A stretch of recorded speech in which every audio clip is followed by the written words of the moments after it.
I break down 2 different live sales calls and go over the exact things that you should be listening for on your sales calls, how to dig deeper, create more urgency so you can close more deals, and ultimately make more money. Show me the money! As someone who's taken over 7,000 sales calls myself, also closed millions of dollars in deals, call reviews and call breakdowns are the best way to get better at sales. Why? Because you're dealing with real live sales situations. You're not just dealing with theory. So make sure you pay attention and take notes. Just a little bit of context of the 2 calls that we are going over. Both of them are business opportunities, which means they help people start their own business. The first one helps people start their own business in the inner healing space. The second one helps start their business in the Airbnb space. So let me know your biggest takeaway in the comments and let's dive in. I know you're just working with you can't get this lady to turn her camera on. Point. Okay, we'll go and just close off my screen, but we can definitely just kind of have the conversation from here. Darlene, and I appreciate your patience, by the way. Was having a really awesome conversation before this, but excited to just make some time for you. So I'm going to have an awesome conversation, but I could have gone somewhere. I mean, someone called me and their child was sick, and I said, "Well, I have a meeting. I can't leave right now." And yeah. So I missed that. But go ahead. Well, yeah, I'll go ahead. You see just right there from the very get-go, and especially at the very beginning of the conversation, we have to be very, very aware of our authority and status of how we're showing up. Like, oh, I'm super excited for this conversation are just little things that can lower our status, okay? And if you notice, what she did is she's like, oh, I could have been somewhere else, go ahead. So she's basically, and it's very subtle, but she's lowering your status just from the very get-go. So it's something that can creep out through the entire call. So if it's not addressed, then it can hurt us. So something to be careful of just lowering our status at the beginning of the call, and then she responds with yeah, you go ahead. Like, give me your spiel type of thing. So just something to be careful of. I just hang my head all day, Darlene. So I'm sorry about that, and appreciate your time.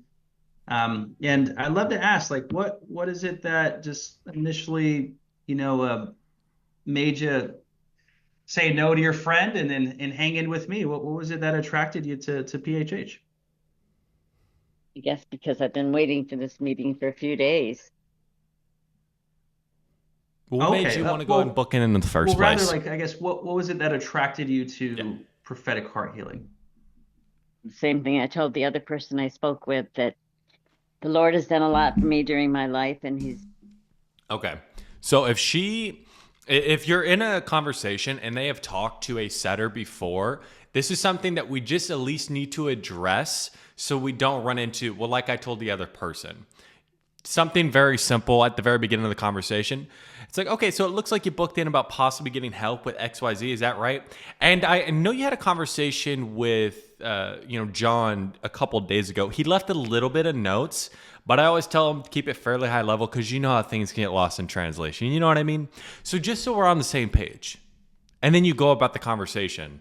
Because if you, again, at the very beginning of the conversation, it's super, super important. We're not breaking rapport, and we're not starting off on a negative foot, so we can just get her to be as open as possible.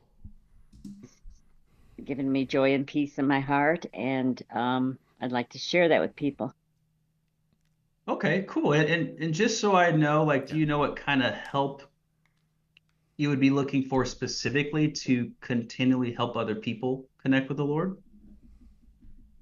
Maybe a roadmap of how you guys have done it. Okay. And done, we have different things that we do. What we do is pretty custom.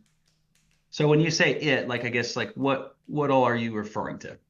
How you found people to help, I guess. I mean, I talk to people every day and I testify to them, but I'd like to do what you guys are doing. Oh, so what would cause you to, I guess, start your own business to really help, share the word of the Lord, or whatever she said, right? What would cause you to be looking to actually start your own business to do that?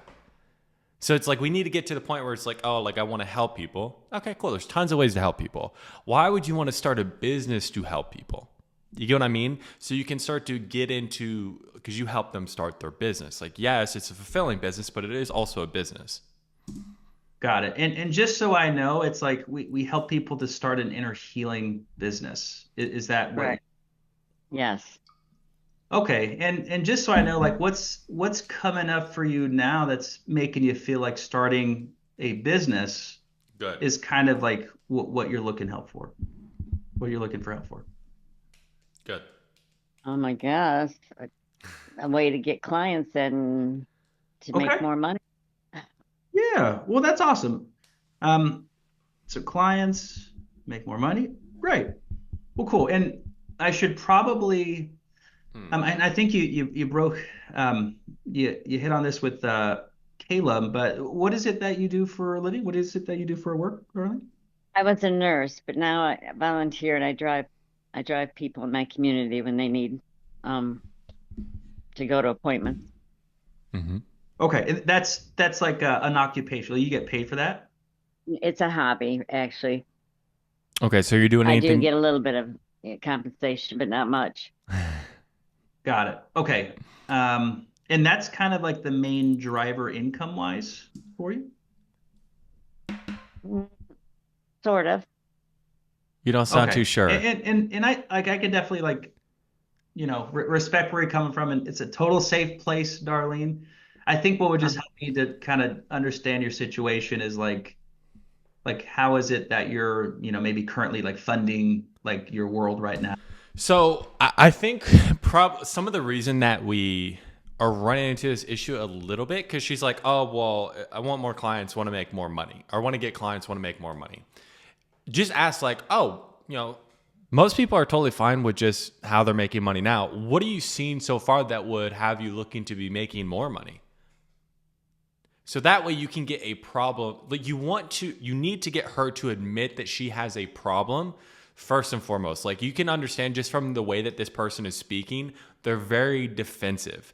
So what you need to do, and you're doing a good job, you're being very light, but you just need to ask questions and just be as curious as humanly possible to get her to admit that she has a problem.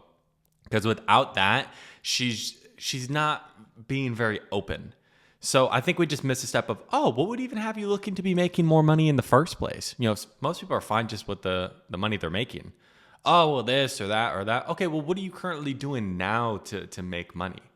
Right? So it lends yourself like once they're being more open to tell you these things. Now, again, this lady is just fairly closed off. I think, again, in the first 5 minutes, there's a couple things that we can talk about that could have just put her on the back foot. But it also could be, again, she feels a little bit, again, I'm trying to put myself in her mind a little bit. She feels a little bit irritated. She feels like she's told this stuff to somebody else before, and we didn't really address that. And also, it sounds like there's something in her personal life that she's having this conversation too, which is just outside of your control. But she lowered your status at the very beginning, and we did so ourselves too. That could just, cause a little bit of a disconnect.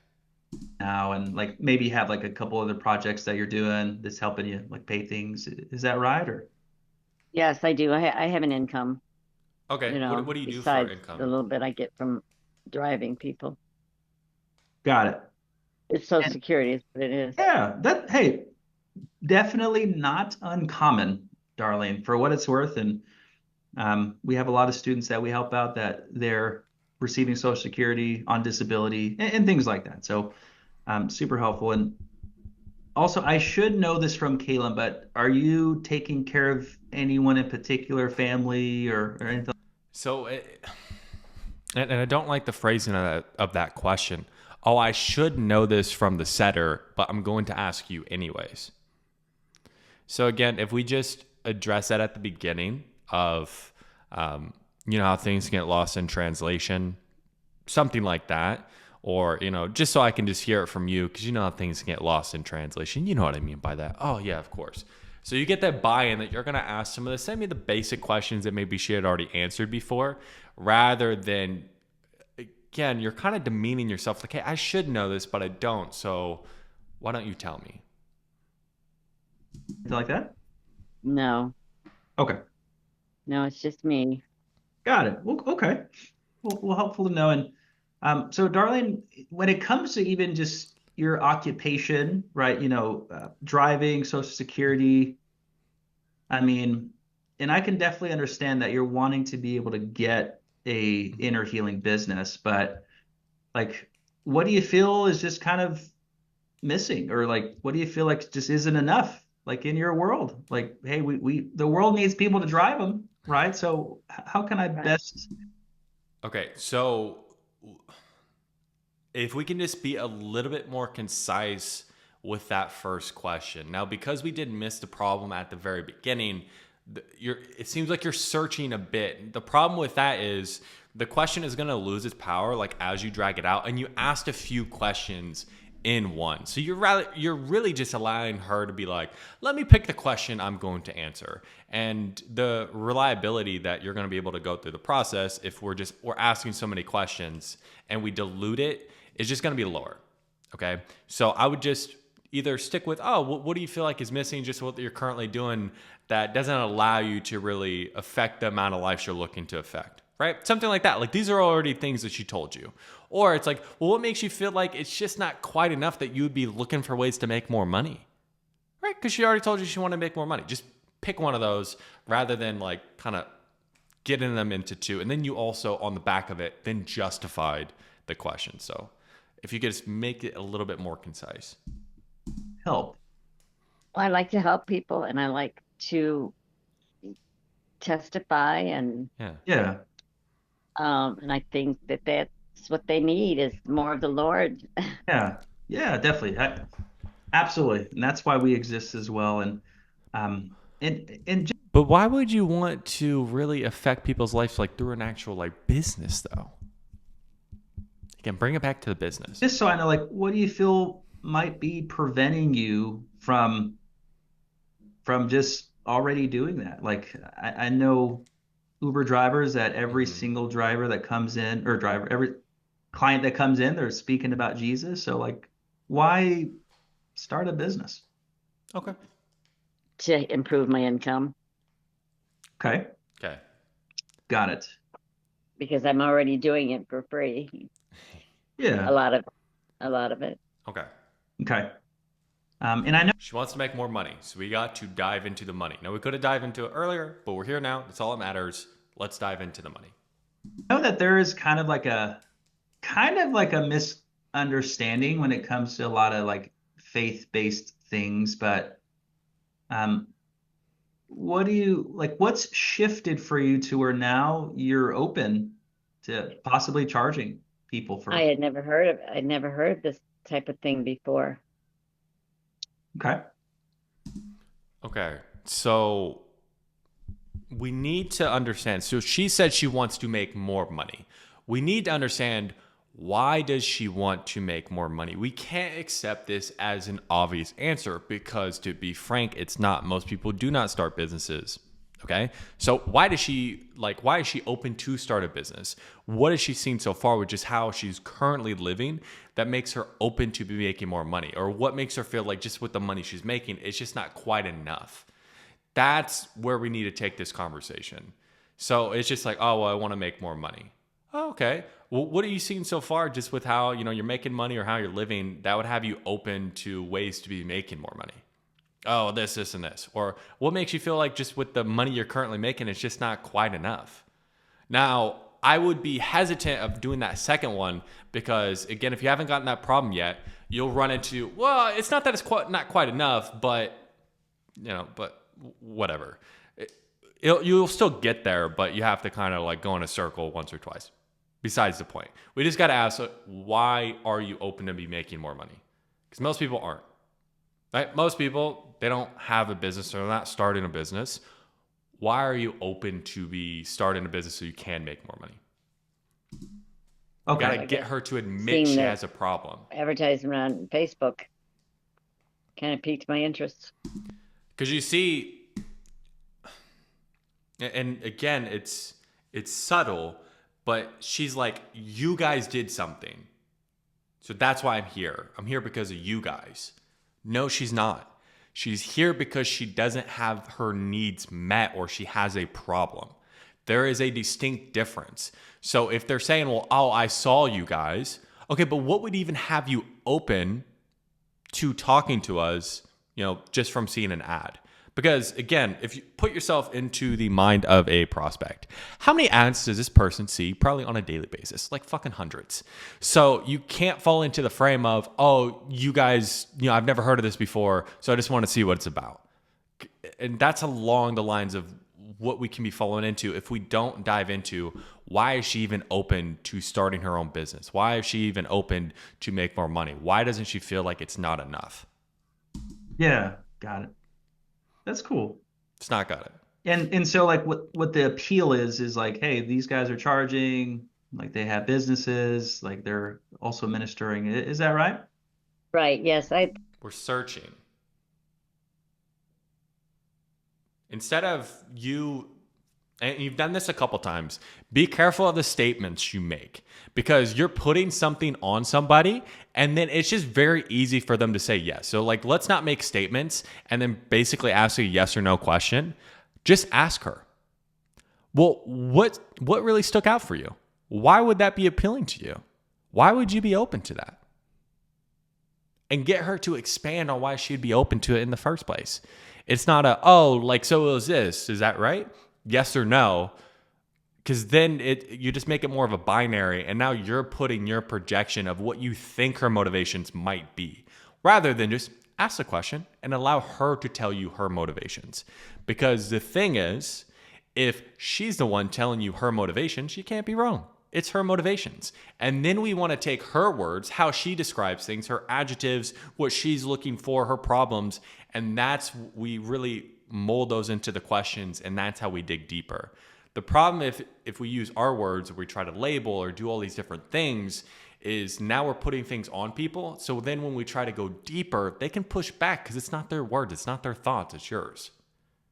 So just be careful with that. I thought about going for a counselor for church, and I never did do it. Yeah. And I thought, well, this is interesting too. Yeah. Got it. Well, that's awesome. Yeah, that's definitely what comes into our world, right? Just to be able to really marry ministry and business is really, really fun, Darlene. And well, cool. And well, again, Darlene, so like, what's coming up for you now that it's like, man, it's time to now like charge? Like, is it just because of like maybe the circumstance that you're in that like, hey, I want to just ask the question. So if you ask the question and then they're like, oh, well, I don't know, then you can maybe start to give them a little bit of feelers. I would also say that this question is,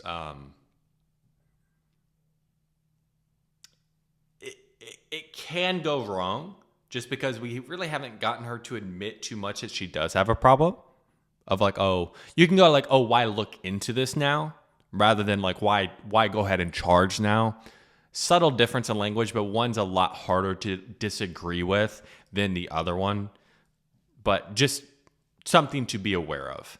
But I would say just ask the question, oh, well, what has you looking into actually starting your business now? Like, what shifted for you?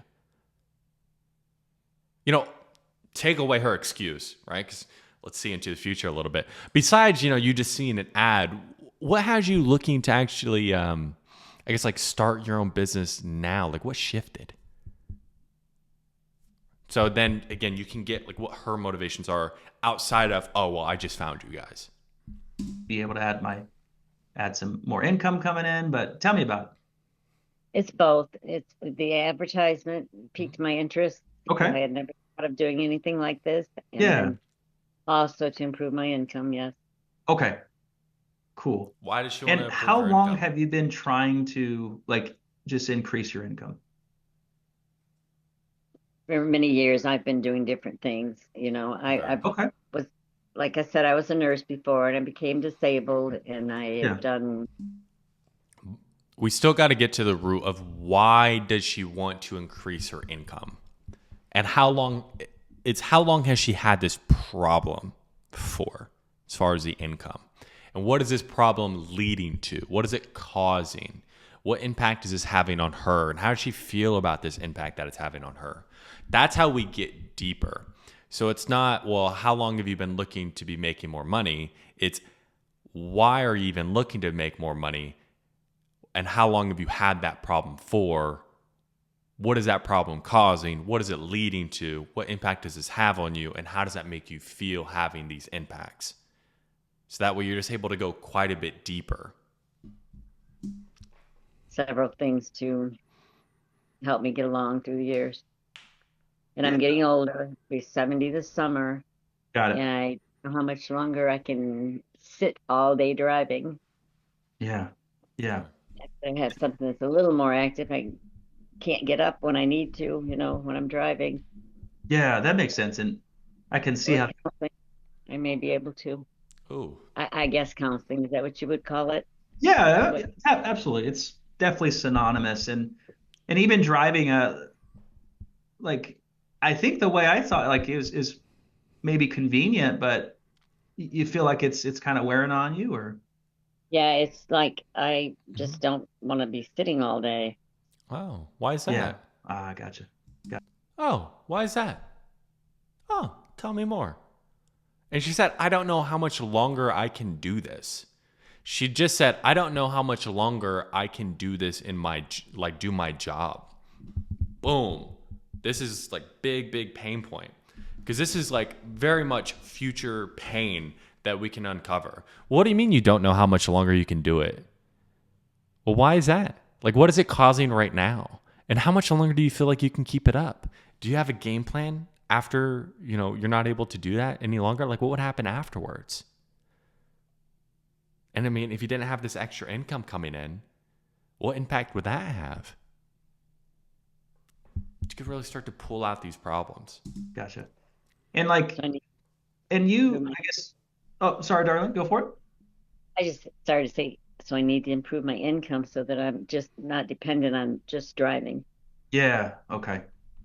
That makes sense. And just so I know too, darling, like you just, Because she's putting urgency and a time frame on it, but we didn't explore it. Like, how much longer does she feel like she could actually drive? That's something we need to know. And if she can't drive any longer, what's the backup plan? What can she do? What will she be doing? What position would she be in if she didn't have more income coming in? Why is that a bad thing? What impact would this have? And we can really start to drill down deep into that.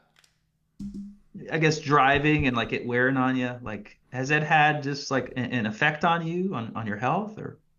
I think physically it is affecting me. My back is Oh, starting how to bother so? me. Oh yeah. Okay. Expand. Gotcha. How? Man, well, that makes sense.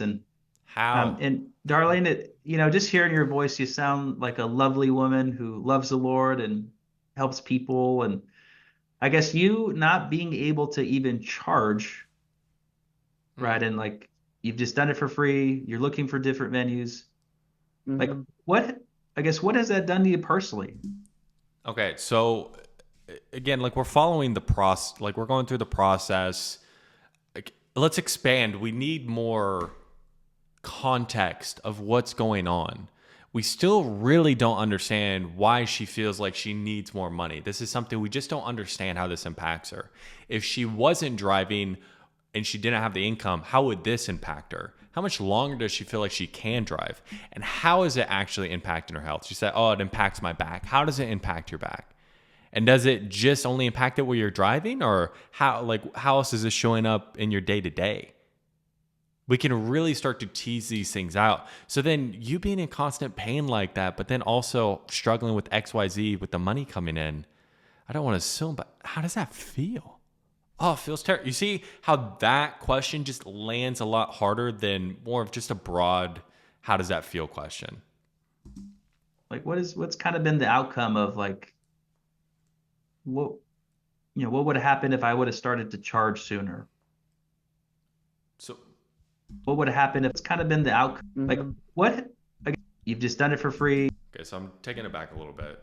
Let's re-listen to that question. able to even chart just man. Well, that makes sense. And Darlene, just hearing your voice, you sound like a lovely woman who loves the Lord and helps people. And I guess you not being able to even charge, right? And like you've just done it for free. You're looking for different venues. Like Hmm. what, I guess, what has that done to you personally? Like what's kind of been the outcome of like what, what would have happened if I would have started to charge sooner? Just careful of asking two questions back to back. I don't know. I'm not sure because I own my home. Probably I try. See, she's answering the question of not the pain that she's currently in, but what would happen if she had done it sooner. Which, again, we're still digging, but one is a lot more impactful than the other. And she just answered the easier one to answer is like, well, what if you had more money? I'll probably travel. Dope. Okay. But we're not digging into her current pain of her, like, why does she want more money? What are these things actually doing to her? Or what impact does it actually have on her personally not being able to charge for this? Like, if just that question, probably fine. But we just have to ask that question alone. Travel more. That'd be something I do. Is Okay. that the thing you're looking for? Yeah, I mean, like go for it. yeah, I think travel more. Maybe I don't know. I'm not sure. I do travel a little bit now. And you have to be careful and not let things slip by. Is that what you're looking for? If I ever hear that, like, number one, I got to understand that this person feels like they're in a sales process, right? Is that what you're looking for? Like, they feel like you're looking for something. You're doing something to them. So if you do come up to that, just understand that their defenses are up, okay? And we have to do things to help lower that. So it's like, oh, is that what you're looking for? I'm like, Darlene, like, I'm not looking for anything. I'm truly just trying to understand where you're at to see if I can even help. So help me understand. And you go back and you re-ask the question. So you want to change the perception of how she views you, because right now, just from some of her language, she views you as somebody who is taking her through a process. Like, is that what you're looking for? So it's something you have to be careful of. Now, but it'd be nice to be able to travel more. Yeah. Okay. It sounds like something I can do no matter where I'm at. Yeah. Hmm. Yeah, absolutely. No equipment. I mean, really, I mean, just like you and I are talking now, it's like if you have this technology, it's like you can have a session. So, um, Mhm. well, got it. And I'm curious too, like just you not being able to travel and really, I guess you could say, like kind of marry ministry with business. Like, I mean, I'm just kind of curious on how that's like just affected your world, Darlene. Like, what's that done? See how we can help. I think it sounds like be a wonderful opportunity for Yeah. me to testify because I Yeah. haven't had an easy life. My mom died when I was 6, Yeah. so that's been rough. And then I had a son that passed away, but Mm. the Lord still let me have the peace and joy in my heart, in spite of what's all going on in the world at this Yeah. time. Yeah. And I like to be able to share that with other people Yeah. Yeah. and know how to share it Mm. to Yeah. where I can help them. And my condolences on that too, by the way, Darlene. And I appreciate your transparency. Okay. So, and we're having a hard time getting her to actually focus on her current situation as she keeps on talking about the future. Something to be aware of. You have to understand and listen for wishful language, wishful thinking. Oh, I would like to do these things. It would be nice to do these things. Understand if she is talking like that, it's not real. It's more of a dream. And you don't help people get to their dreams, you help them get to their goals. So you just have to redirect their thinking to, instead of it would be nice, to this is something I need to do. And if we're able to do that and we correct the way that they speak, we correct the way that they think, so you're not going to deal with objections at the end. So just be hyper aware of the language that they're using, especially if they're using wishful language. Oh, I'd like to do this. Oh, it would be nice, right? And something you can do now, again, you're not on camera, so it'll probably be a little harder to do, and we're a little bit out of rapport. But oftentimes I'll go, yeah, and it would be nice to be at the beach right now. But what do you need to do? Something like a little shift like that. Or you can go, well, can I make a suggestion? Do you know the difference between like it would be nice to have and you need to have? And then you can explain it to them that way. But we need to start to shift the wishful language from it would be nice to have to I need to have or I'm going to change rather than oh, I would like to. There's just totally different. See, in that. And when it comes to how you currently help people even just connect with the Lord, I guess what are you currently doing to help them to encounter Him? Well, I think I just different things I know from the Bible. I tell them, Okay. you Yeah. know, like if I meet somebody named Emmanuel, I'll tell them what his name means. Yeah. It means God with us. Yeah. And things I learned from the Bible, I try to let them know. And Yeah. Definitely. Well, that's awesome. And I mean, do you like how you're helping people? I do like it. Yeah. It Okay. lets We're not getting to the root of the problem. It seems like we're still searching here. Oh, that, okay. Yeah. that I in the Lord, and Yeah. That's He's been awesome. a big help for me. Okay. And if you can, because it sounds like, I mean, that's effective, right? Like, I mean, hey, to know the Lord, invite people to church and things like Mhm. that. Uh, Hmm. I guess if you can change anything, So we're taking a step back in this conversation. She's already told you that she wants to make more, or she'd like to. It'd be nice to make more money. Like this is what she's saying, okay? To make more money while she's doing it instead of like doing something else that is hard on her body. So we need to dig into that rather than, well, do you like what you're doing now? Is there anything you would change? Like we're about 14 minutes into this conversation. That would be taking a step back. Really the only answer that she can give you is like, oh, well, I want to make more money while I do it. And this is the information we've already gotten. So it just comes down to, well, what would even like if you take a look back with what you're currently doing, what has you looking to be making more money?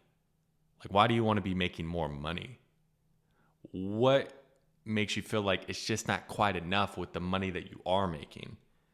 That's the problem right now. It's she wants to be fulfilled, but she also wants to make money while she's doing so. And this is information we already have.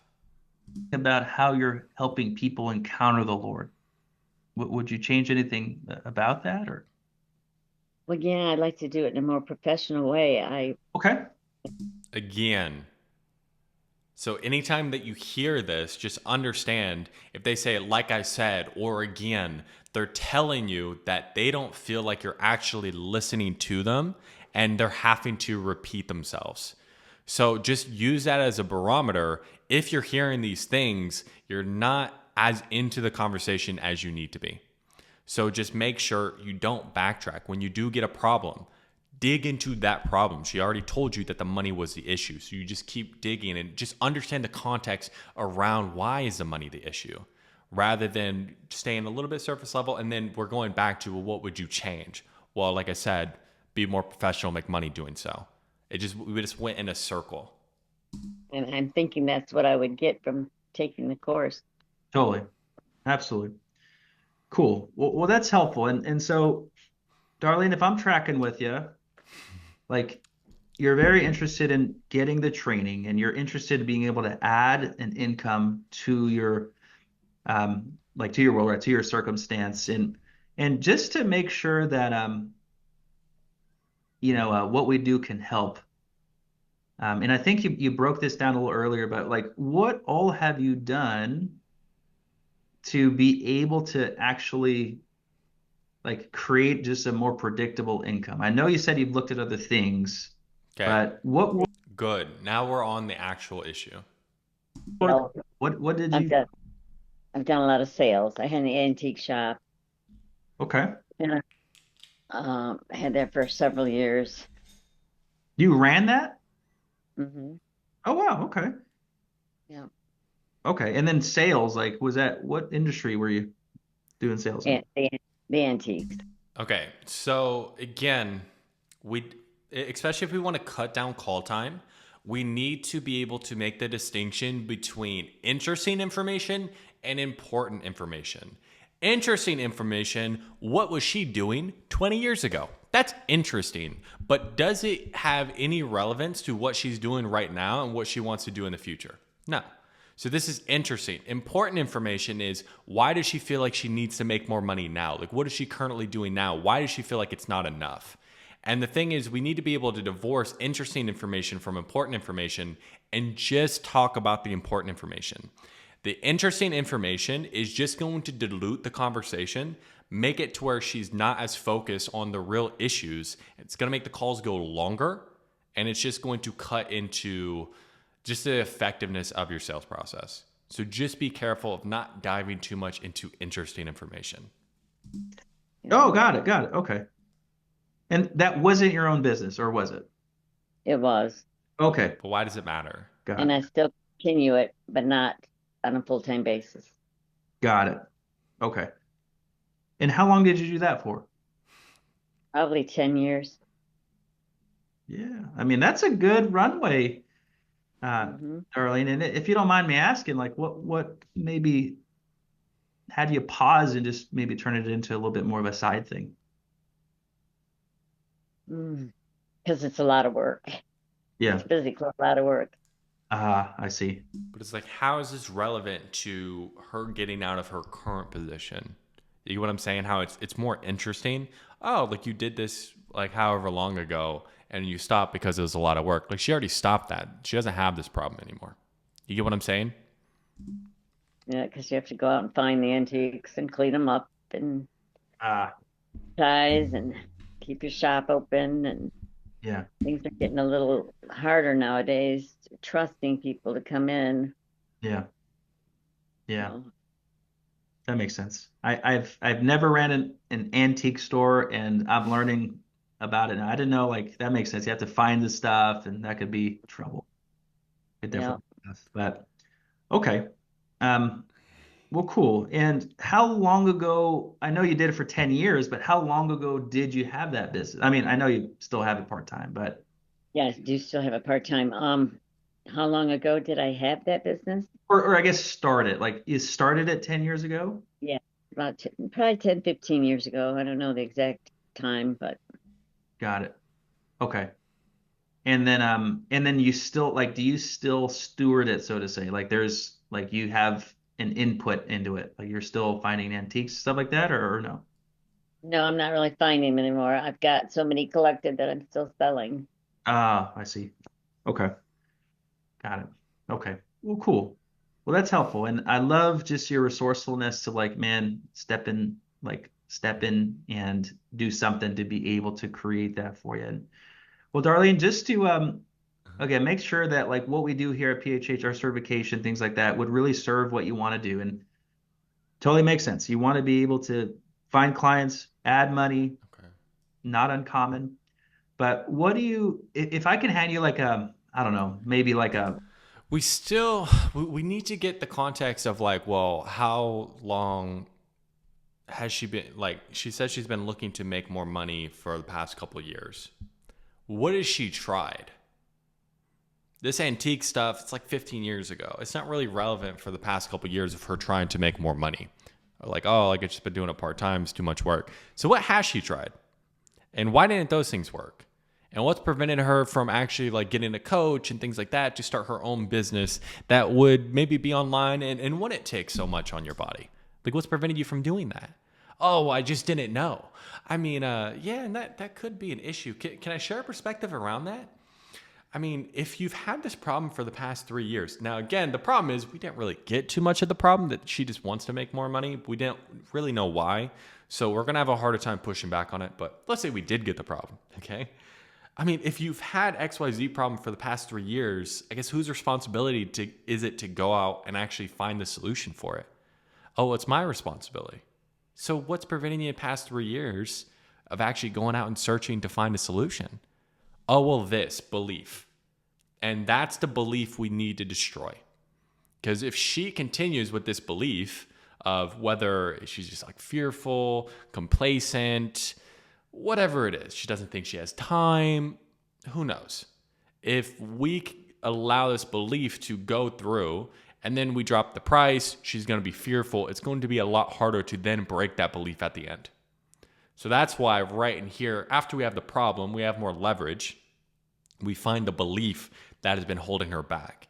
Typically, I'm going to dive into an identity frame, okay, of like pinning, her, the entrepreneur, versus like who she's been like the past 3 years or whatever it is, okay? We need to understand her problems to understand like who she has been.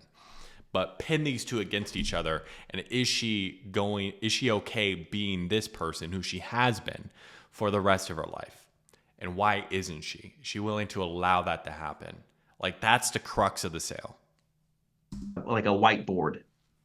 Mhm. And I can hand you a marker, right? And so you can draw on this whiteboard, and you had access to me, my wife, our team, our resources, our instruments, how we help people to start their business, all that fun stuff. What do you feel would be like the top 3 things that we could give you so that you can just have a little bit more of a predictable income? 3 things that you could give me. Yep. Or How do you mentor find- you in or train you in. Oh, yeah. How do you find your clients? Okay. Find clients. I'm still thinking here. Take your time. No rush, by the way. I don't know. I watched quite a few of the videos, so they answered a lot of the questions. Yeah. Interesting. Gosh. And maybe how it's Turn on the fan. the bare bones of it, how you keep records. Okay. Yeah. See, one more. And is it true that we have access to other people to help us through it? If we have questions. Like support? And when you say help us through it, it's like you've started your business. Do I get help? Is that right? Yes. Got it. Got How it. available is that help? Got it. Okay. Get her to Yeah. expand. Well, cool. I'm a pretty quick learner. Good. Awesome. Well, that's helpful. That's helpful to know. And I really. Oh, so like really being able to get your questions answered and have that level of support. Okay, so why do you feel like that getting your questions answered and support, like that would be important to you? Oh, because of this, and this. Okay, cool. So you have more like meat on the bone when you do then transition into your presentation. We have a motto in our community: fail fast, fail often, fail forward. And so good. Entrepreneurship is a lot, and you get it, like being an antique store owner.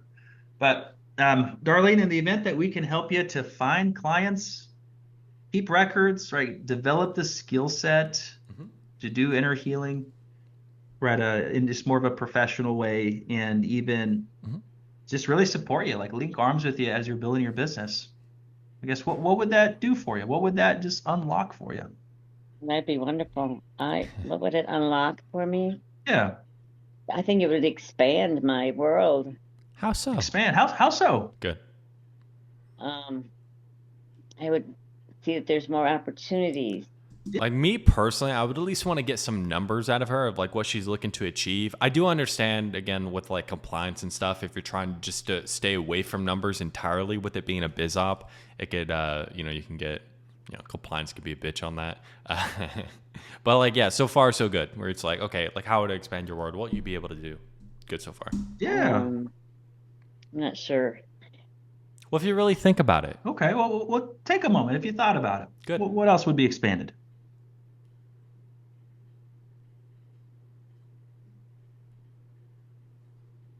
That's a good question. Chock full of them. Oh, I don't know. I'm not sure. I think that it would help me feel better knowing I'm helping other people. Yeah. I don't know. Yeah. Feel better in what way? Yeah. That's a good question. I'm not sure what else to say because I don't know how it operates Yeah. And that's fine. That's fine. Well, Okay. in the event that Cool. So you just got, well, I don't know how this works. If somebody tells you, oh, well, I don't know how this works, I don't know what's possible, this is a really great moment for you to take authority and get them to focus on what's important. You go, well, can I share a perspective? Darlene, you don't know the how. That's why you're here. Like, I know the how. I've walked thousands of people through it. You just focus on what you want, and I'll show you how to get there. Does that work? Okay, so focus. What do you actually want? Like, what do you want out of a business? And then you just go right back into it. So what that does is like, hey, you don't need to focus on the how. I've walked thousands of people through it. Raise your authority. And then you just focus on the want, get them to focus on the right things. And then you get to expand like what they actually want, like the what. we can help to expand your world, right? Because, I think you're thinking about the how, but I'm thinking about the why and how do we get here? But what do you feel like that do for you personally, darling?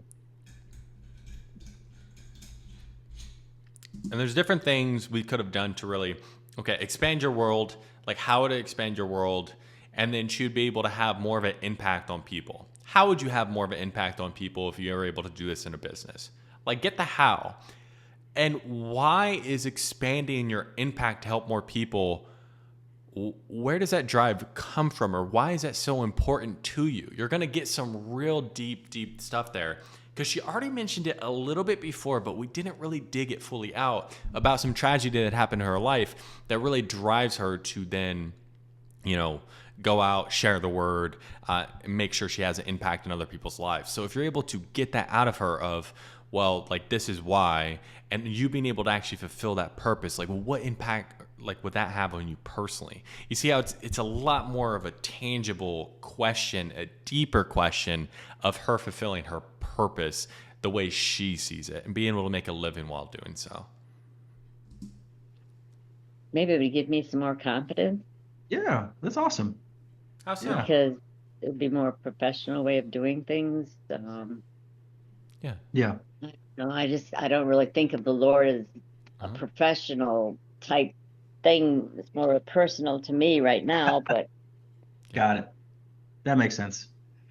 So how would it give you more confidence, Cool. though?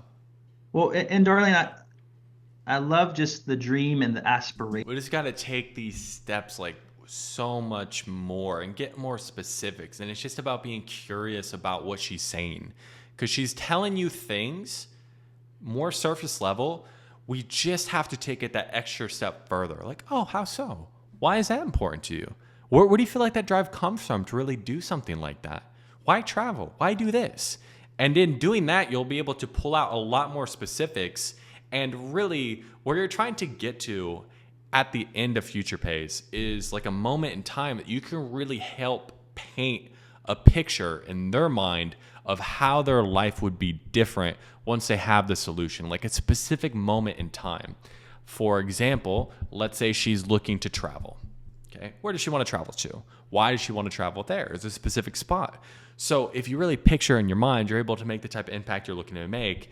You're sitting on the beach and Turks and Caicos, whatever it is, right?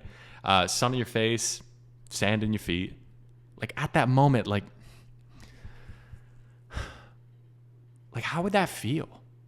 And then what they'll do, and you can't see her because her camera's off, but she'll do this even though, the camera's off. She'll look up and she'll smile. She goes, oh, that'll feel great. So it's like she has this actual image that she has in her mind of how her life will be different. It's more real. It's vivid. And then we rip it away. So we can just get her to an extra few steps to really help paint more of that picture. Of being able to just really help people encounter the Lord and it being paid and you having more freedom and expansion. But I have to ask, on the flip side, what happens if you decide not to take action in the call that the Lord's given you and you have to be forced to, just drive and you have a hurt back and, you're not quite professional in how you're helping people, and not to say that God's looking for professionals, but just more of an excellent way of doing things. I guess what happens then? I'm not sure because I don't know how long I'll be able to keep driving. So I'm not sure what'll. See, that's a huge pain point that we should have probably gotten, 6 minutes into the conversation. You know what I'm saying? And if you have that leverage throughout the entire call of she's looking to do something different, yes, but part of it is because she doesn't even know how much longer she can do what she's currently doing. And what's her backup plan? Do you get what I mean? So we can dig into it now, but that's why I'm saying we could have gotten it so much earlier, and it would have just changed the rest of the conversation. Happen as far as my living situation. Well, what would happen then if you can't Now, drive anymore? I own my home. I'm not really too worried about it, but Yeah. on Okay. 10,000, did you hear how much my income is? It's not much. It's 10,000 a year? Yeah. Okay. So that covers just barely the basics. Yeah. I don't get any help from, the state or anything like that. Doing it all on my own. So what would happen if you can't drive and that income goes away and you can't cover the basics anymore? Boom. Yeah. So Crusher. I'm not sure what my future will hold if I continue the Yeah. way I am. That makes sense. And Darlene, are you willing to settle for that? We just need to take it that extra step, because just put yourself in her position. And I think what happens and what I'm hearing is we don't want to go deeper and really dive into the pain we don't want them to feel bad. But if this person does not actually understand the gravity of the situation, the likelihood that they're going to change is going to be lower. And they're going to get the consequences of them not having a job. And even with their current job, they barely make ends meet. So then if they don't have the job, like, what is that reality actually going to look like? What would be the day-to-day impact? What would you have to do? What are these things? We need to take it that step deeper to get her to crystallize the gravity of the consequences of the situations if things don't change. And we're not doing her a service by not digging into those consequences. If anything, we're doing her a disservice, because if she doesn't think about these things, the likelihood that she is going to change is going to be much lower. So you do it out of a sense of compassion of, if this person doesn't change, they really are going to run into their consequences. So I need them to fully understand what those consequences are. And then you just hold up a mirror, and if they don't change, you do all you can do, but at least they understand the gravity of the situation if they don't change. Not really. No. Okay. And who decides whether you settle for that? Not really. Like, go back and listen. That makes sense. And Darlene, are you willing to settle for that? Not really. No. Not really? Well, no, I'm not. You need to get that definite. And anytime they do give those, well, probably or maybe, the easiest way that you'll overcome it 95% of the time is you just repeat back to it in a questioning tone. Maybe? Probably? Not really? Well, no, I won't. Okay. But whose choice, right? Then you can take that extra step. But if we don't fix their language when they're moving forward, again, we're just going to run into more issues. Same thing with the wishful language and then the non-committal language as well. Okay. And who decides whether you settle for that? Me. Exactly. So, well, cool. Well, Darlene, I love your zeal, and I love. So time to make a change then? Okay, cool. So again, overall, I'll say there's some things that were at the beginning of the conversation that just made us start on our back foot. We did good at just staying in the pocket, keeping the conversation going. We got a little bit sidetracked on interesting information, not important information. And the conversation really just stayed surface level when we could have gone so much deeper. If you do that, the likelihood that they're going to give objections at the end is going to be close to zero. And if they do, it's just a different ballgame.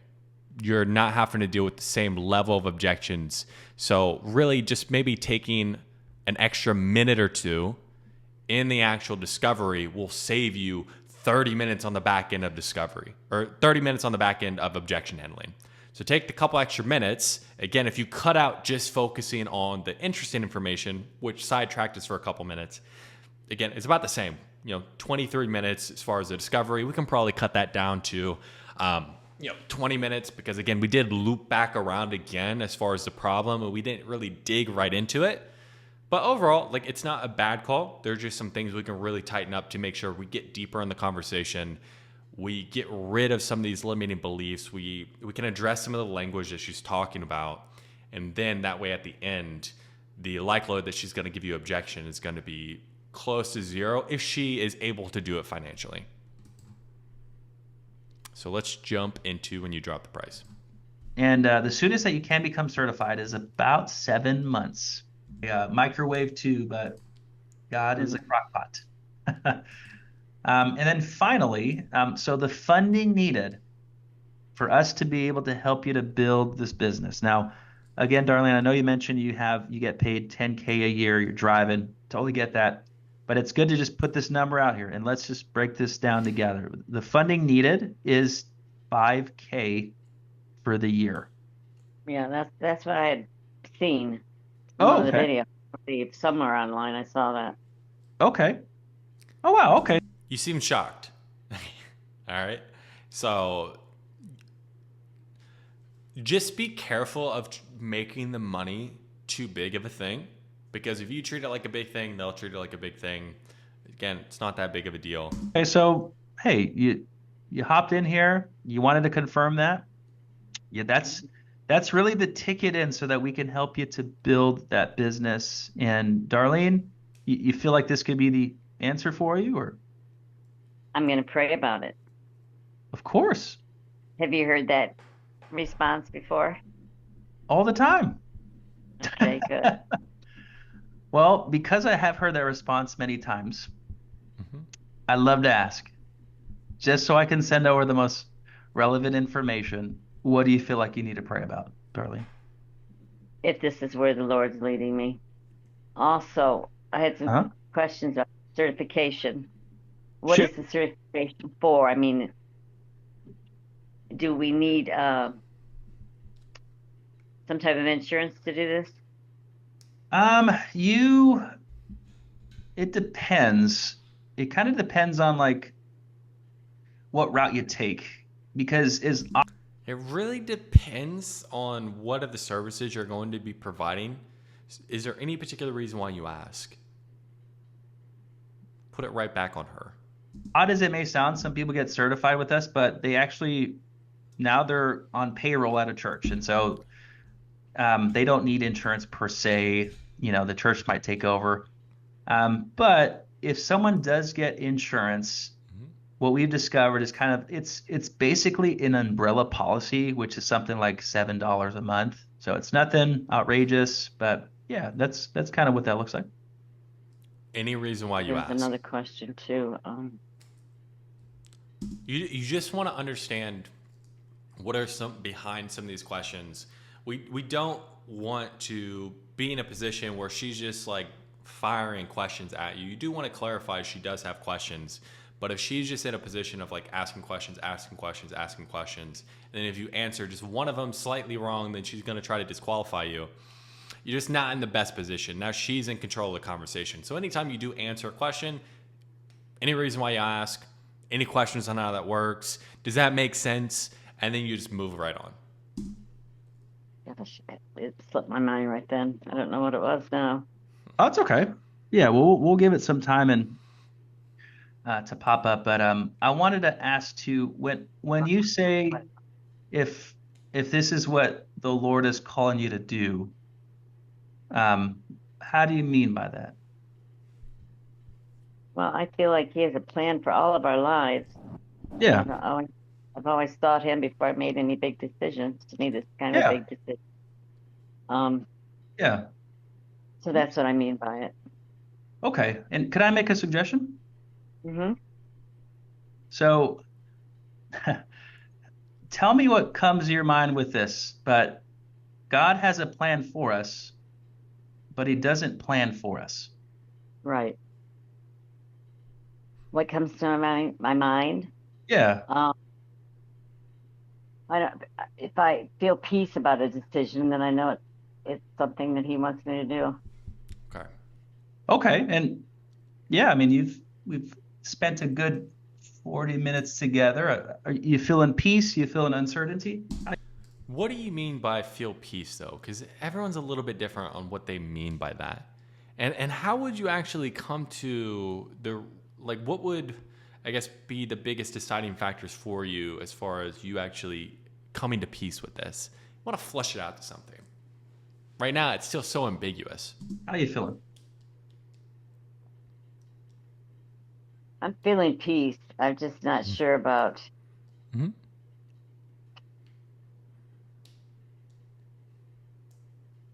um Yeah. the cost for one, but I knew what it was Yeah. to Okay. begin with. Yeah, definitely. Um, Definitely. Okay. Got a and when money you say objection? deliverance ministry, I think that's something that piques my interest. Yeah. It's awesome. Yeah, and Darlene, money aside, Good. like do you feel like this is something that the Lord would want you to do? I do believe so, yes, Okay. Why though? because he knows my physical condition, he knows Yeah. my age, Yeah. you know, he knows it's something I wanted to do in the past, but I Yeah. didn't pursue. Yeah. Okay. So yes, I do think it's something he may want me to do. Yeah. And why I kind of cringed a little bit is because we're asking her if a third party who she says she needs to go talk to, even though it's like pray, like talk to the Lord. Same thing with like a spouse. Like, do you feel like your wife would want you to do this? Well, I don't know. That's why I need to have the conversation. Or I think she would, but I still need to have the conversation. You get what I'm saying? So it's, well, would you do it? Like money aside, would you do it? Or money aside, do you feel like this would be the answer for you? Why? Oh, because of this, and this. So do they feel like it would be the answer rather than do they feel like the Lord will want them to do it? Because you haven't gotten out of the, well, I need to pray on it objection. So just a small tweak to make. Yeah. That's awesome. Okay. So it sounds like he may want you to do that. Now the question is, do you want to do this? I do want to do it, but I Why? don't know yet. Okay. And can I just share a perspective around that as well, Just get the, well, why would you want to do it though? a little fast? Get her to Yes. expand on it. Yeah, thank you. Well, do you feel like you want to start an inner healing business or do you need to? Good that you're finally addressing her language. Now, we could have addressed this like way earlier, but better late than never. Fantastic, bro. It's good that you picked up on it. Both. Okay.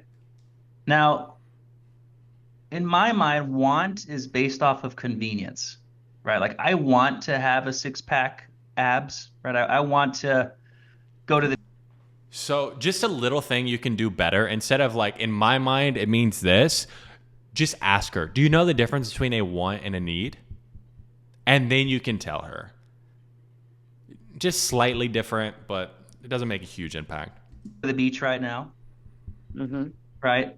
But like unless I make it a need, it's not going to happen. And need in my mind is, Lord, I'm willing to do whatever it takes to get myself in the best position to get out of just driving Good. and hop into a place where, God, I'm going to be able to build my business, to be able to have, that autonomy. But I'm curious, do you feel like I guess with those terms, do you feel like you want an inner healing business kind of based off of convenience, or do you feel like you need it? Like it's time. It's time that I need this, and therefore I'm gonna take a step. No, they're equally both. Both to me is both equal. Want and need. Yeah. So Okay, One's so not. Okay, so she said both. Just dive deeper on the need. Do you know, like the want is this, the need is this. So is it a want or is it a need? Oh, well, it's both. Well, why is it a need though? And again, just get her to talk about why it's a need. It doesn't really matter if she's like, oh, well, it's both. Well, just get her to talk about why it's a need. And she'll just expand more. You get her to talk about the stuff that's going to move the sale forward, which number one is it becoming a need and why she would do it. We don't need to talk about, oh, why it's a want. Doesn't matter. Why is it a need? Because she's buying into that it is a need. Why is it a need?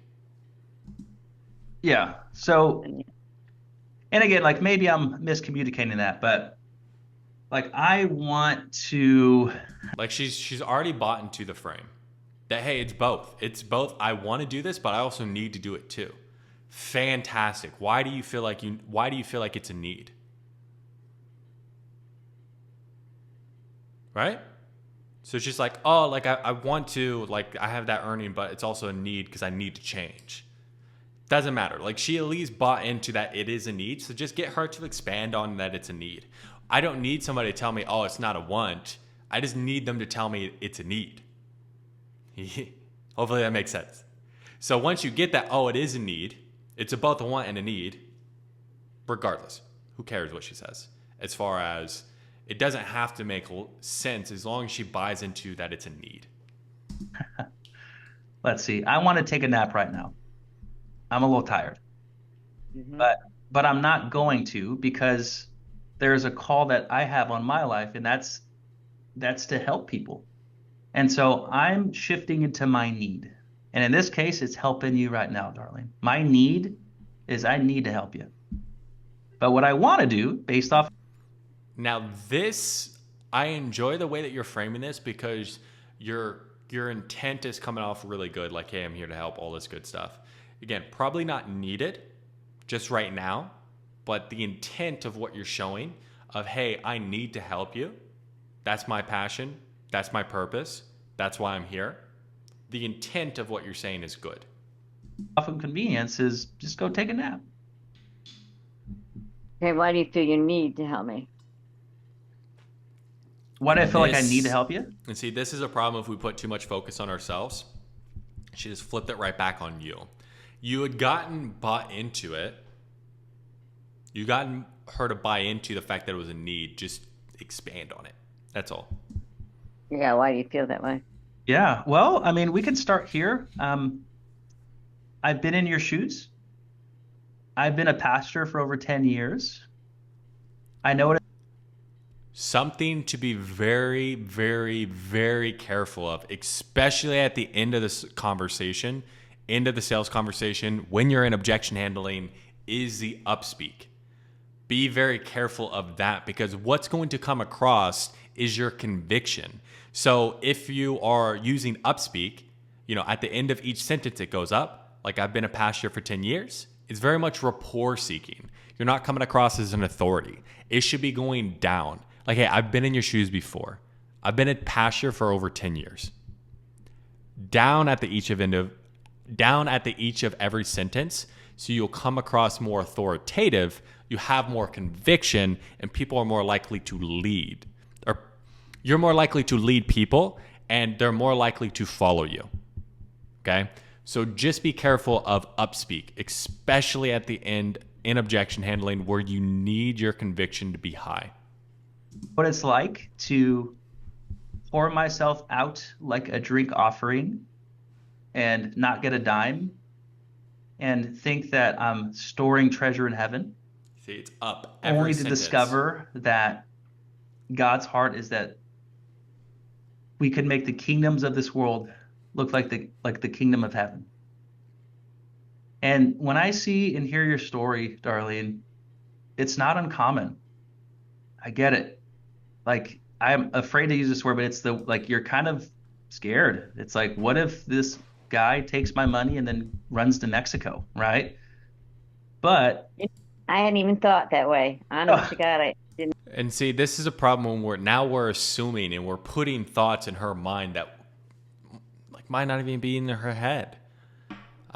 We haven't really dig deep into what the actual objection is, and where it's like she needs to think about the money. So money aside, would you do it? Yes. Why would you do it? get that definite, but why actually invest in yourself so you can make more money? Can I make a suggestion? Which one is the problem? Which one is the symptom? You ask that to get her to tell you the problem is she does not have the skills to be making more money, and the symptom is she doesn't have the money. So are you willing to focus on the actual problem rather than just the symptom? Why would you? But if you just continue to focus on the symptom, the money you don't have, what's going to happen? How are we ever going to change our situation? Okay? So that's where we need to get her to. So right now, because again, we put the focus a little bit too much on us, which just naturally, she's going to ask more questions about that. We're putting the focus on us. Well, why is that the case? You should just ask you. You should have a conversation. And then we're assuming her problem. We're assuming her objection. And then we're putting beliefs in her mind that she shouldn't have. You get what I'm saying? So it's just making it more of an uphill battle. Not even think that, but yes, I know there's lots of scams. Exactly. And so what I've discovered too, Darlene, is that there are times when we know what we need to do, and it's going to be scary. And being a believer, when we look at the word, there are so many countless stories of faith. And I think this story right now with you is, it's kind of like the 12 spies. God has shown you the promised land. But God just isn't going to hand it to us. We need to confront things in our life. And sometimes that's fear. And you know the story. There's 12 spies. 10 of them, they all see the promised land, but 10 of them say, that's just too big and scary for me. Or that's just too expensive for me. And then there's only 2 who say, you know what? We can take this land. Yes, there's giants. Yes, it's expensive. But Lord, I'm a person of faith. And so, knowing that, Darlene, what do you feel like, or who do you feel like you need to be? Who do I feel like I need to be? Yeah, do you feel like you need to be the 10 spies that are afraid and just kind of shrink I back? need to be like Caleb and I can't remember the other one's name. Joshua. Joshua. I was Yeah, thinking Aaron, but yeah, Joshua. Why is that? Yeah. I need to be like them. Step out in faith. Totally. And See, that's good. That really landed, and it's good that you very much know this avatar and what speaks to them. Just get them to expand on it. Well, why do you need to be like them? And how does that compare to how you're showing up right now, though? So what happens if we continue to, I guess, like hold on to this fear and we never X, Y, and Z? Do you want to settle for that? Or are you willing to allow that to happen? So what do we need to do? Just take it a couple extra steps. And so, Darlene, knowing that, what do you feel like you need to do to put yourself in the best position? It's just too early. We need to take it a couple extra steps to really tie off. Like it's good. She took a step in our direction. Fantastic. That frame landed. Now we need to take it further to make sure it cements. Why do you need to do this? How does that compare with how you're showing up now? So what would happen if you're not that? If you are like those other people who are scared? What impact is going to have if we continue to hold on to this fear? Do you want to allow that to happen? So what do we have to do? So it's an extra 2 minutes to really make sure we cement the frame that she just bought it. So she took half a step forward. Now we just need to get her to cement it and then take more steps forward to really make sure we overcome this fear. To be like Joshua and to be like Caleb.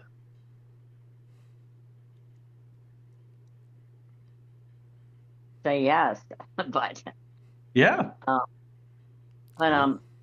And as far as the certification, what is that good for? I mean, does the state care if a person like this is certified? Do I have to worry about the state licensing or anything like that? Great question. So it depends on the state. States vary, but to make things simple, what it looks like is we would basically set up what's called a doing business as, Mm-hmm. and you basically get a business bank account. And whenever you do get a session, someone buys from you. What you do is you put that money in the business account, and Mm-hmm. legally in your state, it's doing business as. Now, that's the greatest place to start. Like, I wouldn't recommend people getting LLCs. They do it anyway. Like, it's kind of fancy. Hey, open up an LLC. But it's not as complicated as some people may think it is.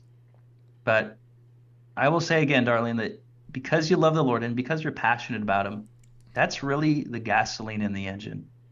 Mm-hmm. Because it's one thing to build a business off of, like, hey, I'm just So we can probably just be a little bit more concise in our answer and then just get the focus right back on her. Well, I mean, it really is just going to depend on what state you're in. But despite all that, we work with you individually with whatever situation you're in. So you don't have to deal with anything as far as the state, making sure everything is up to par. Is there any particular reason why you ask? Right? Just right back on her. going to make money. Cool. But your gasoline is that you love the Lord and you want people to know Him. And so I think what we've done well is, well, you're already doing that. How do we now just attach an engine that pays you so that you're doing what you love to do and you're being paid for it? Next question is, can it be a nonprofit or not? Absolutely. We have some people that choose that route. Any reason why you ask?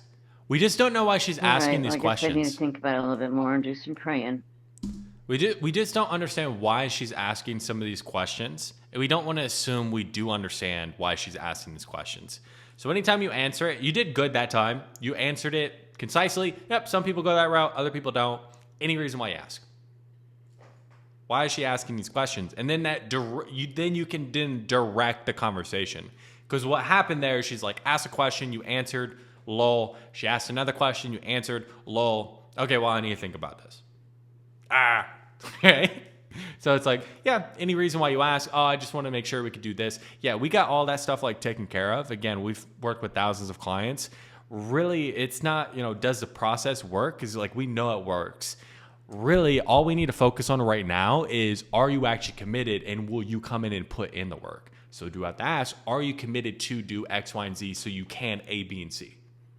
Now the focus is on her and her level of commitment rather than her just asking questions, us just answering, and then there's a lull, and then she's like, well, still need to think about it. You get what I mean? Okay. Yeah, well, that's not a problem. And again, just so I'm not leaving you with all the information you might need. Like, what do you feel like you need to think about / pray about? Okay, now I should ask this question. Can Please. payments be made on the 5,000? See, we still really haven't attacked the money and what she can do. So this is something that, again, it's lingering in the back of her head. We haven't fully addressed the money. And because we haven't fully addressed the money, then we're going through these belief systems and we're really answering some logistical questions, but we're not getting to the real root of it, which is, how am I going to pay for this? And because we didn't go through the money objection, get a payment that would work for her, the rest, until we have that, the rest of this conversation, like, it doesn't make sense because she could be like totally on board, like, yes, I want to do this, but I have $2 in my bank account. Well, fuck. Then there's nothing you can do, right? So we just got to make sure, like, there is something like, okay, could you do this? Is this working your budgetary restraints? Okay, given that it works in your budgetary restraints, how would you like to proceed? Oh, I still need to think about it. Okay, cool. Then you can go through that then it's just going to be fear. So it just makes it simpler. Say that again. I'm sorry. Can I make payments to cover this? Yeah. Darlene, some people, I don't let them, but understanding your circumstance, 10K a year, I get that. I'm willing to work with you. Absolutely. And yeah, 100%. Okay. So again, run into the same problem. When somebody says, oh, can we break those payments up? Oh, yeah, it's going to depend on what works best for you and how we can maybe take a look at that. Is there any particular reason why you ask? Oh, I don't have all the money up front. Okay, not an issue. Money aside, if you had a duffel bag full of cash, like, would you do it? Right into the money objection. Why would you do it though? So I need to get them to admit that they don't have the money, so that way I can get their commitment that put the money aside. Will they actually do it? And then their commitment to change. Then we can go into, well, how can we make this work logistically? I'm willing to work with you, darling, if you're willing to work for yourself. Okay. Good. Well, how do I let you know when I decide? Yeah. Well, I mean, And here's also the thing. If we don't figure out the money, like, what is she going to think about if she doesn't even know if she can do it? You get what I'm saying? So you can let her know that. And like, okay, well, is there any particular reason why you ask? Oh, well, I just want to see, what I can do and things like that. It's like, okay, yeah, not an issue. Just so you have all the information so you can go and think about it. If you just had a duffel bag full of cash, like, would you do it? Right. And then you go into the money objection, you find a payment plan that would work in her budgetary restraints, and then you go for the close again. If she tells you she needs to think about it, then flush out again. Oftentimes it's just going to be fear, and then you just go down the fear route. But you can only go down that route if you know she can do a particular payment plan, payment method. There's something that she knows she can tangibly do to move forward. let me ask you this. Do you feel like you're committed to this? I feel like it certainly could be. And that's why I would be careful with questions like that, this deep into objection handling, when we don't have the tie downs. If you ask someone, are they committed to this, when they're fearful, they haven't figured out the money, the reliability of that question, the answer they're going to give you is very low. Well, I could be. You see, like, that question didn't help us any. So just be careful of asking those type of questions this late in the conversation. Again, not are they committed to do this program? Are they committed to get their outcome? Two wildly different things. At this point, we should not really be talking about the program. We should be talking about their commitment, who they want to be, and are they actually willing to change to become that person? That's all we're now talking about. But we're still stuck into talking about the program, which, I could be, well, are you actually committed to change? Because that's the hardest part, is making that commitment to change, to do X, Y, and Z. Okay, you could. I'm sensing maybe some hesitation, but well, tell me about it. Because I still don't, because I haven't been in any of the training. I don't know how to, how you find the client. I don't know. I have not been in any of the training, so I don't know. Yeah. Well, how would you know what it's like? Right, I'd have to pay the money to find out. And I'm not sure I can do that yet until I speak with the Lord. Okay. Yeah, well, could I make another just quick suggestion, darling? Sure. That's all right? All right. Only because you're a studious woman, and I know you know the word, you know the Bible. Praise the Lord. Come on, Jesus. Something really neat happens in Genesis 1 when we see God create Adam. Well, is it in Genesis 1? I thought it was in 2, but go ahead. My point exactly. You are very studious. Look at that. So Genesis 2, God says, let us make man in our image and in our likeness. Now, what's interesting is that God tells Adam, okay, I need you to cultivate the land. I need you to, pull out some weeds. I need you to tend the garden. But then there's something very powerful and interesting that happens in Genesis 2. We see God say, Adam, I've put my image on you. Right, Genesis 2:16. Let us make man. Let us put our image on him. My image works for me. Now I want to see if my image works for you. And now I want to see you make the decision on giving these animals names. That's not on me. I want you to name them. And so Darlene, I can definitely respect that you want to pray about it. But the thing, And that's a good frame to really, especially because you have knowledge of the Bible, and that's a good frame, but we still haven't tied off the money quite yet. So it's going to be hard for her to say, oh, I can do this until we tie off the money. thing is, the Lord is in you, he's in me, where two or more are gathered, there he is. So he is here with us now. Knowing that, like what do you name the animals? What do you need to do?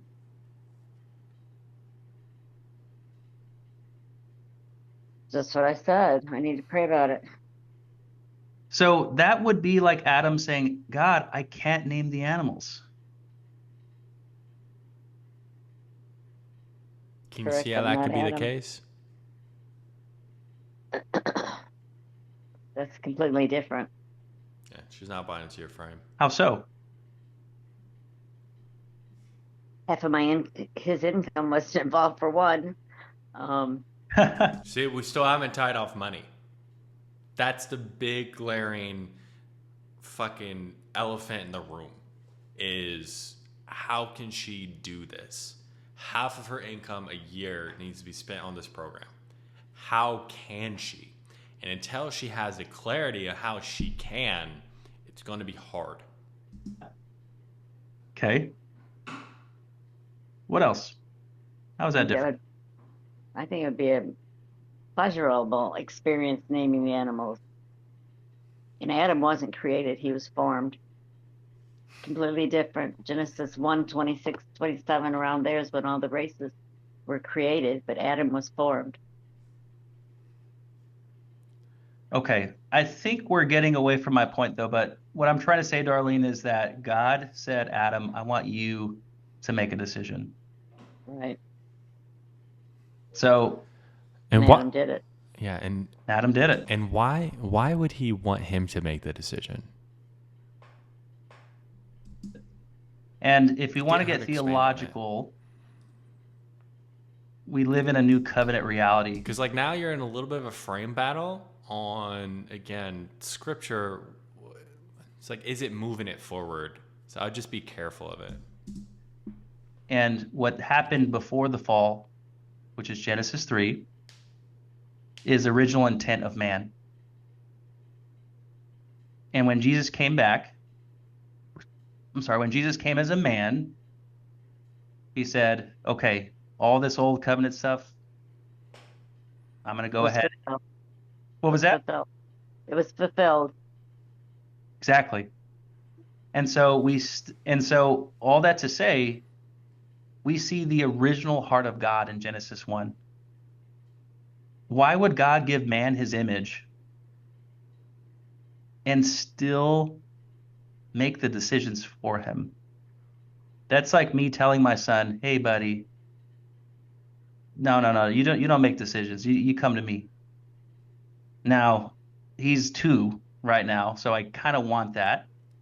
But there will become a time when it's like, hey, buddy, I taught you everything I know. My image is on you. And so, Darlene, this is my point. I can respect that you want to pray. We still haven't addressed the money. But knowing what I know, knowing that you have halted this momentum in the past and you've always wanted to do this, I would recommend that we would take some action today. Yeah, I understand that.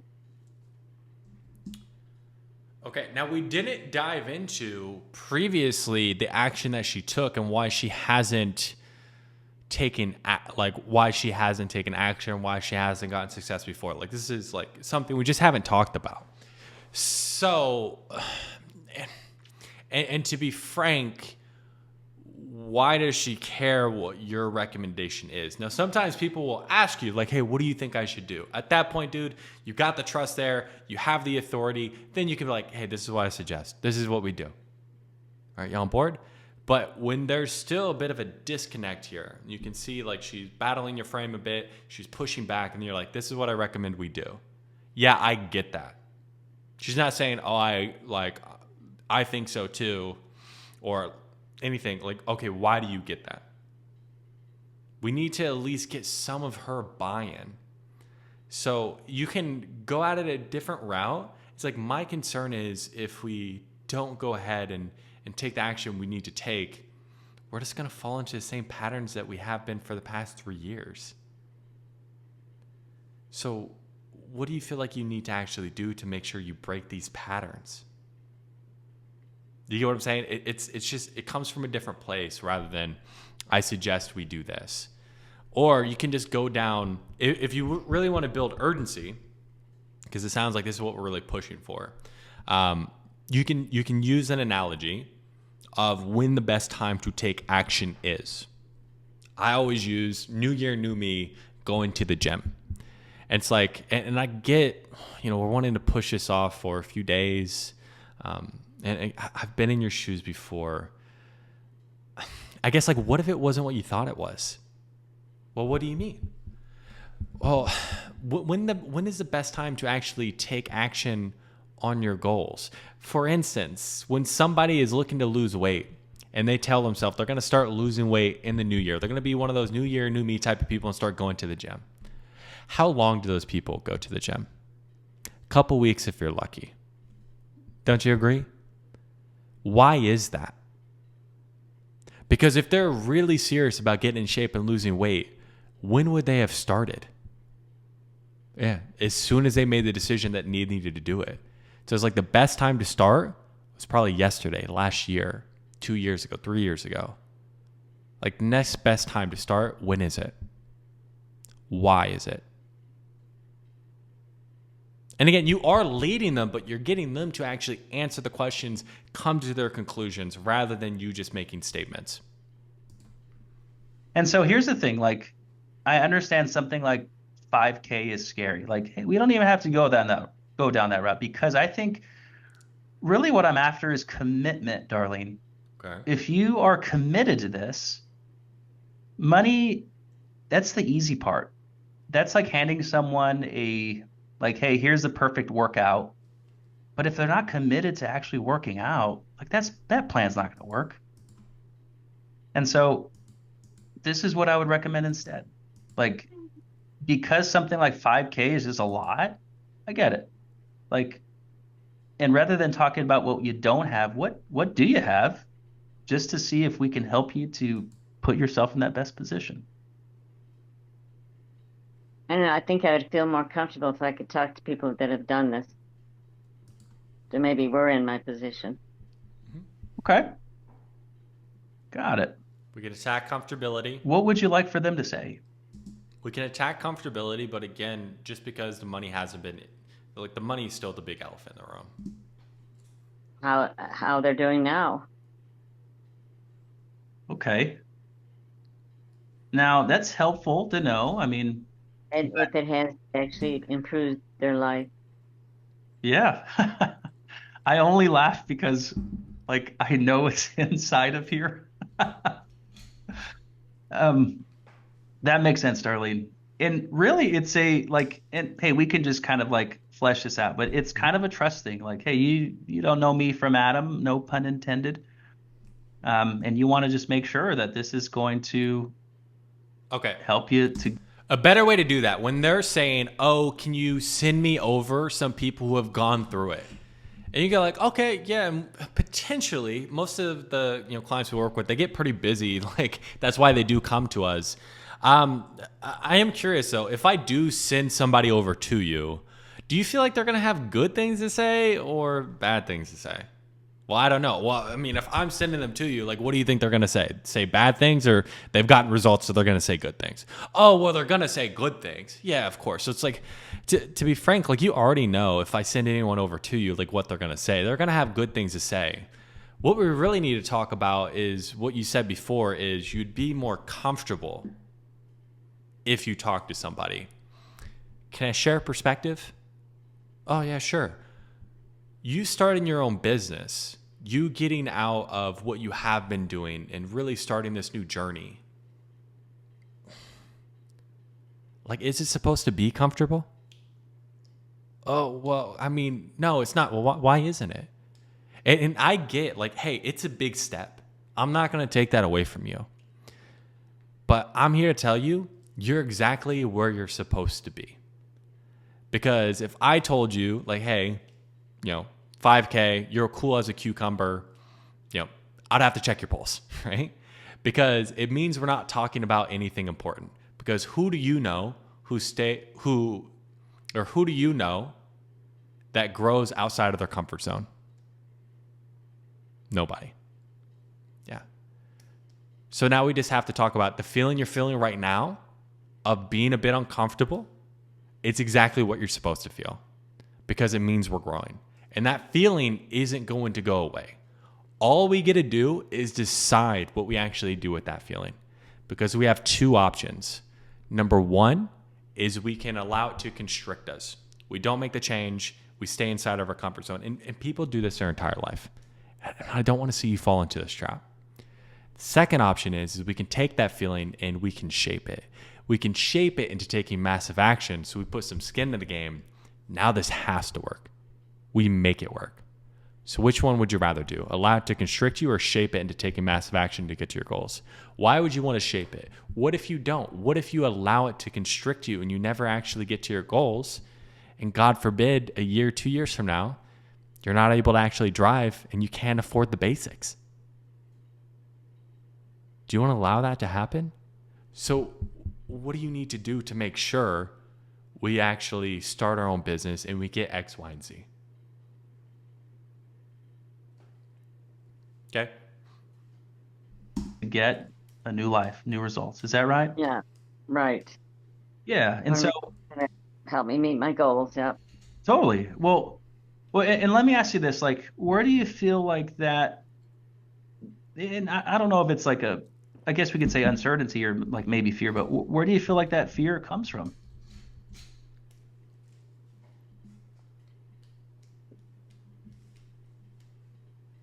Because I've made bad decisions before in my life. Yeah. Good. Okay. Yeah.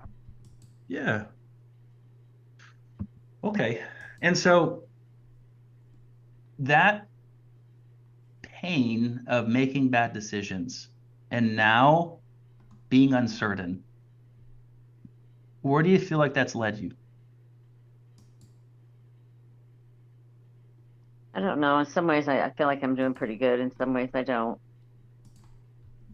It's Okay. led me to bad marriages, that's for sure. Okay. Gotcha. Gotcha. Okay. So I would then ask, like, are you going to let bad experiences in the past burn you twice? Good. I don't know. I'm not sure. Hopefully not. Yeah, I Hopefully. agree. Hopefully not. Well, Hopefully. I'll have to ask, like, who decides whether? Why wouldn't you want them to burn you twice? Again, like get her to expand, get her to come to these conclusions, get her to entrench herself more, and because she's taking some steps towards you, just get her to talk about it more, get her to expand. We don't have to do all this work, man. She can talk, she can explain, she can expand, and she'll lull herself into the sale. Like she'll talk herself into it because like it is something she needs to do. Like she already told you, she needed to do this. We just got to expand, get her to talk about more of why she needs it, more of why she doesn't want to be, allow these decisions to burn her twice. Just get her to expand on it rather than us trying to overcompensate with our explanations. You get burned twice. I suppose I do, but Yeah. maybe And I just don't have the confidence yet. I don't know. This yeah, inner healing maybe would help me. The inner healing session maybe would help me. I don't know. yeah. Okay. I like her. Well, how about we do this? I'm gonna go ahead and de-risk this entire thing, darling. Only because I care about you. I want to see you win. Again, I've been in your shoes. I know what it's like to just pour myself out. And so how about we do this? It still is going to require you taking a step forward, but it's de-risked. Mm-hmm. I'd like for you to purchase an inner healing session.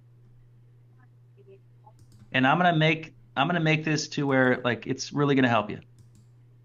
You have the inner healing session. You know what it's like. You know, wow, this was amazing, so good. Or I mean, well, you have the session. You can be like, this was terrible. I'm so glad I did not buy that certification. Okay. Or So yeah, we went for a while. You might have another call coming up, so it looks like we're going for the downsell. Um, Again, we still haven't gotten out of her like what she can do financially, and this seems like it's the biggest hurdle. We still don't really quite understand what her situation is, what she can do, all these different things. So it's we're just guessing, and that's the issue here. It's better we know. It's better we ask. you can say, wow, that was so good. I like this. And now I'd like to come in more. What do you think about that? I think it'd probably be interesting. You don't sound too certain about that route. Um, doesn't it sometimes take more than one session, or It would it only could. be like, I mean, it could, but I mean, hey, if you want to get 3, we could do that too. and how much does that cost? 3 sessions cost 500. Hmm.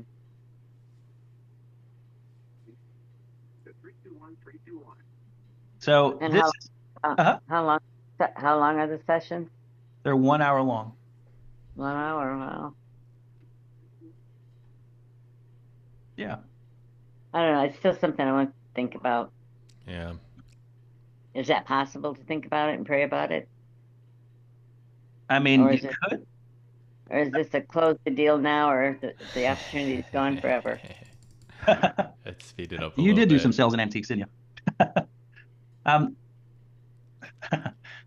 Darlene, I won't put that pressure on you, but, and I really, When somebody says, "Oh, well, can I think about it? Like, can I do that, or is this a decision I have to make right now?" You know, it's like, well, I mean, you definitely can go ahead and think about it, and you can exit this call. There's a little X up there, but I don't know if that's the best thing for you, because if this has been the problem for the past 3 years, like, what's gonna change if you don't do anything about it? And then we're just like, we're back on like, hey man, you can do that. The X is right there, but what's gonna change? So like my concern is if we do go away, and again, you might have the best intent at heart, but what happens is like we just fall back into our old patterns. And I don't want to see you fall into that. So in order for us to make a change, like, do we feel like we have to keep making decisions like we've always made them, or do we need to make different type of decisions? Why do we need to make different type of decisions?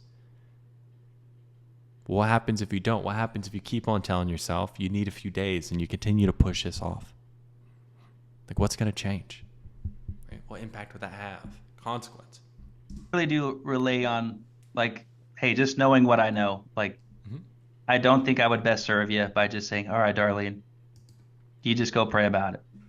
Because I know exactly what that process looks like. And it's simply, okay, I'm off the phone and all right, Lord, what should I do? And what typically happens. Okay, here's what you can do. Okay, you are selling them, and then you're going to teach them how to sell their service. Okay, so just put them in your shoes. So you just want to flip it back on them, and this is exactly how you're going to do it. It's just like, well, I mean, Darlene, if you did have your own inner healing business and you're talking to somebody and everything lined up perfectly, they needed help with exactly what you help with, and they really needed it. And if they didn't have it, they're going to run into all these issues. Do you feel like you would just let them go without actually being able to solve their problem? Or would you actually try to help them overcome anything that was blocking them from being able to make the decision? Because if you actually weren't able to help them on some level, do you feel like you're letting them down? Why do you feel like you'd be letting them down? course, I have to ask, like, do you want me to let you down? And you flip it right back on them. Well, no. So that way they can see like where you're coming from, because on some level they're going to be doing what you do, right? Like you teach them how to sell like inner healing. So if they are talking to somebody and everything lines up, but there's just something holding them back, like would you try to help that person? Why would you try to help that person? And if you couldn't help that person, even though everything lines up and they really need your help, do you feel like you're letting them down? Why? Like, do you want me to let you down? What happens is, Crush them. hey, my son, my daughter, like, by golly, I sent that man to you. Like, you know what you need to do. So knowing that, again, you have held yourself back. Like, Darlene, that's the best I can do for you. Like, hey, let's just get you a session, and you don't have to get the whole certification. One session alone is $200. And so you come in, you have the session. Wow, this was so good. Then we can explore. If we need to hop on another call, then let's do that. But what do you think? I mean, I can't bend any lower than this, Darlene. Like I understand that. I might have to say no then. All right, Darlene. Well, this was a bummer, Darlene. Well, I Okay. This is definitely not goodbye. So just overall, like it's good that you stayed in the pocket, you went for it. Just the biggest things is we need to be able to dig deeper in discovery, get beneath the surface, so that way we can pull out real pain, real urgency out of her. Now, there was real pain there, but again, we kept it fairly surface level, so we weren't really able to dig out of it. Now, when we're in objection handling, we need to understand what we are actually handling. Make sure we handle that first. We get the big elephant out of the room, which for her, it was the money. Then from there, we can start to really get into the mentality of who she actually needs to be the entrepreneur that can affect the most people. Okay, but until we get the money taken care of, it's going to be hard. All right, let me know if you have any questions on this, and hopefully this has been helpful, bro. Okay, so this next call is going to be with one of my clients who sells an Airbnb biz up. So let's do it. Beautiful. I see and hear you. Great. Beautiful. Can you hear me and see me okay? Yep. Fantastic, man. I am just pulling up your file, so just give me a moment. Yeah, absolutely. Take your time. Perfect. Well, dude, it does look like you booked in here pretty recently. It looks like you're speaking to Adam a little bit about getting like possible outside help with Airbnb, start investing, making more money. Yeah, I just wanted to kind of get some general base knowledge about stuff. I did tell him that I wasn't exactly in a spot to start now, but he said that he'd be more than willing to connect me with you so that when I do have the capital and potentially the credit score in the next few months to start moving forward, that it'll be a little bit easier for me. Perfect. Beautiful. Now, obviously, we came in from Instagram. I see it over here. Just so I can get like a better understanding. We're looking for a little more information on Airpreneur, or what was the motive, I guess, for booking the call? We've been exploring ways over the last few months to try to create more cash flow so that we can create more time for ourselves in the future. We've kind of been having. So if you just notice, just immediately in his language, it's very much we and our, or like our time. We have been doing things. If you haven't noticed, he's just one person, right? So it's like I would want to very, very quickly. Oh, sorry, who we're talking about? Is there another decision maker that needs to be here? Is it like his partner, his wife? Like who's we? Why is he talking about we? An epiphany about trying to create more free time for ourselves and ourselves. It's, I mean, obviously, like having a 9-to-5 and doing your day to day it's. Because here's the thing, because like let's say for example, like free time for ourselves, it sounds like it's him and his partner. Okay, so I would need to know, like, okay, is he going to be working with his partner, like his wife or girlfriend or whatever? Or is this something he's going to be doing, but she's also looking to have like the fruits of the labor? If it's something where it's just he's going to be doing it, I want to smack him out of like using we language and talk about what he wants and what he needs to do. So then I'm talking about singular. I don't want him to continue to talk about the we, because if we continue to just have him talk about we, then you know what I'm saying? Like there's a third party person that's in this conversation that's not there. So it allows him to separate himself from the conversation at hand. It's hard to do that because you're a slave to whoever you work for at a certain point. Right. That's kind of what we're trying. Slave. I would write that down, or I would just like probe on it. To focus on right now is creating a base for freedom. More than anything. I gotcha. Slave So safe to freedom. say we're not an Airbnb yet. No. Okay, beautiful. So then for you, if you take a look back, like we're looking for a little more time, a little more money, a little more freedom.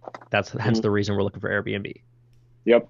Okay, perfect. So when we are talking about getting more money, getting that freedom, like what are we doing right now for work? Right now, Okay, so we did get some type of problem there.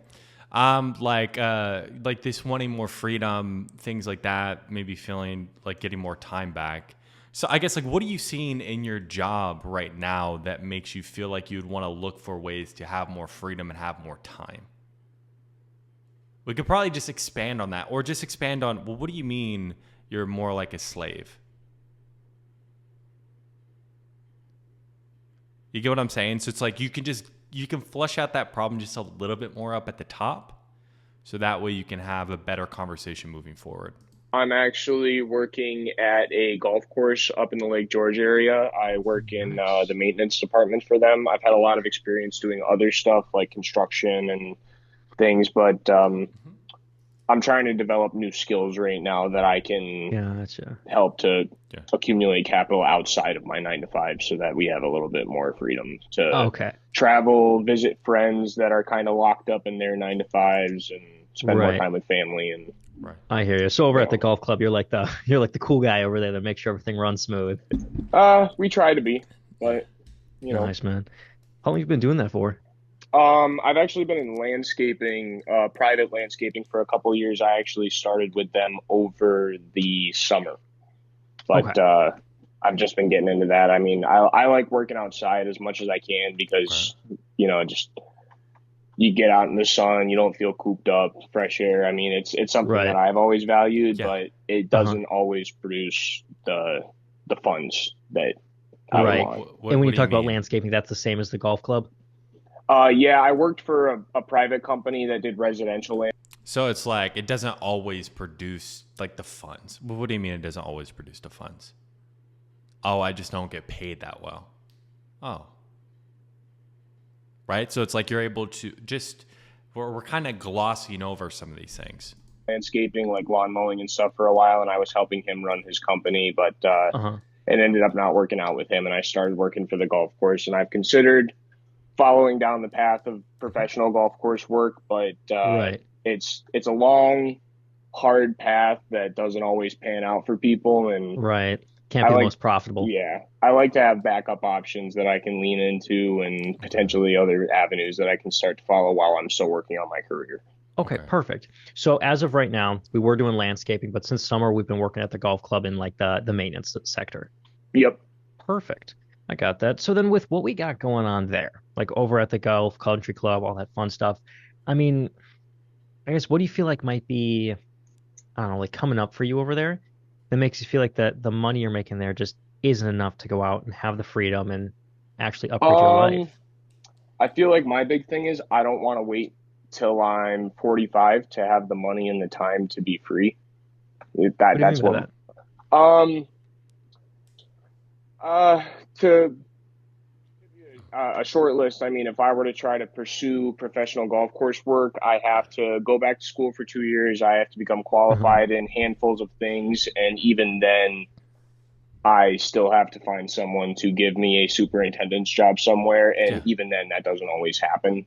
You usually have to have some kind of connection or some kind of know-how or get lucky. Even. And, sometimes everybody doesn't always get lucky, and I'd prefer to have parts of my future in my control rather than the control of others more than anything. I hear you, man. And I mean, I used to, believe it or not, I used to caddy way back in the day, and there were some guys that are okay with that. Like just wait until they were 45 to have the time, the money. Good. So for you, why is that important to kind of like speed up that process? Get the value out of life while I have the youth and can enjoy it. And then later in life, after I've had our Now, something that keeps coming up is like want. Again, if something we could probably nip in the butt right now and it won't come on later in the conversation, just to be aware of, like, how is he talking about this? He's also said, like, oh, I'm trying to do things.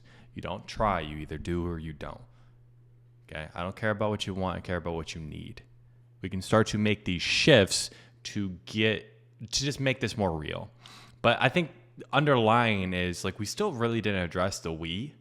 So there is some distance between him and, like, the goal, or him and the problem, because it's a we thing. freedoms and done the traveling and the seeing the world that we want to do, then we can settle in, focus on our careers as we start to get older if we want, and be more who the fuck's homebound people. Homebound, I hear you. And when you say get the value out of life, like, that can look like different things to different people. So what does that kind of look like for you? I know you mentioned a little traveling. Yeah, for me and my girlfriend, we've been kind of developing this motto where, again, I want to know, like, okay, now we finally got that, like, he's talking about his girl. Is his girl going to be looking and doing real estate investing? Is she doing her own things? How does she play into this picture? We want to get value out of life with people that we care about. Like, we want to be able to go on trips with friends and family and go to events and stuff, rather than being tied up by our work schedule or this or that. Interesting. And I mean, that's, like, you'd think it'd be a popular thing, but I speak to a lot of people on a daily basis, and that's not really, like, that popular. Like, what do you mean tied up by your work schedule? Like, let's just probe on this. Like, what's like, why do you feel like it's so important, man, to do that while you're young? Most people just wait until they're older. So for you and your girlfriend, I guess, where do you feel like that drive comes from to want that freedom and to be able to travel? But it's good because you're digging here. You're trying to understand his motives. I don't know if it's, well, we've been in a relationship for about 3 years. I feel like we're on the tail end. But do you see how you're asking him the personal questions and he keeps on going to we? And because we just haven't addressed it, we're not getting as substantial answers as we could. Because he just keeps going back to, well, we've been dating for 3 years. Like, bro, I don't give a fuck about your relationship. Now, if she's going to be doing this with you, then maybe it would be better if we all hopped on a call. And that way you can also bounce things back off of each other. You can play them against each other to really dig down deeper into the emotions. Something you can do. But if she's not actually going to be doing Airbnb, or she's not going to be doing real estate, to be frank, I don't care how long you've been dating your girl.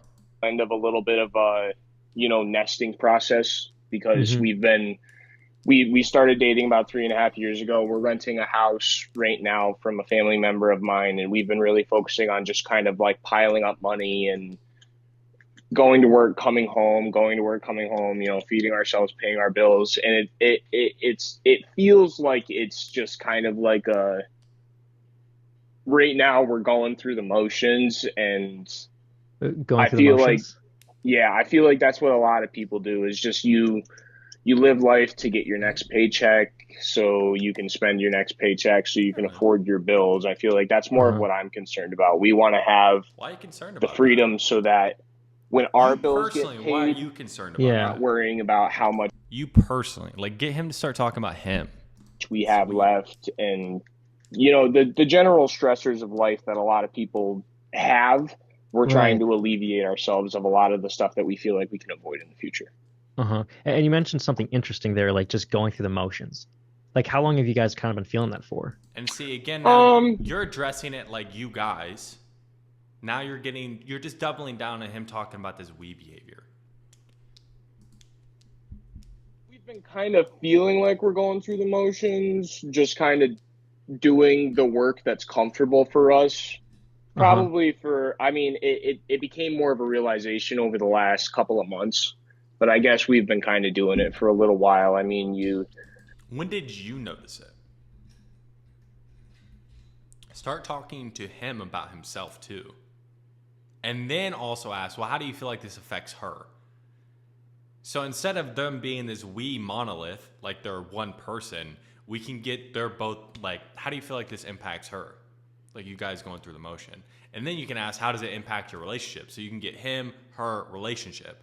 Right now, you're just kind of getting relationship, which again, like we're still getting good information as far as his motives and really like what the pain is, but we're not digging deep enough.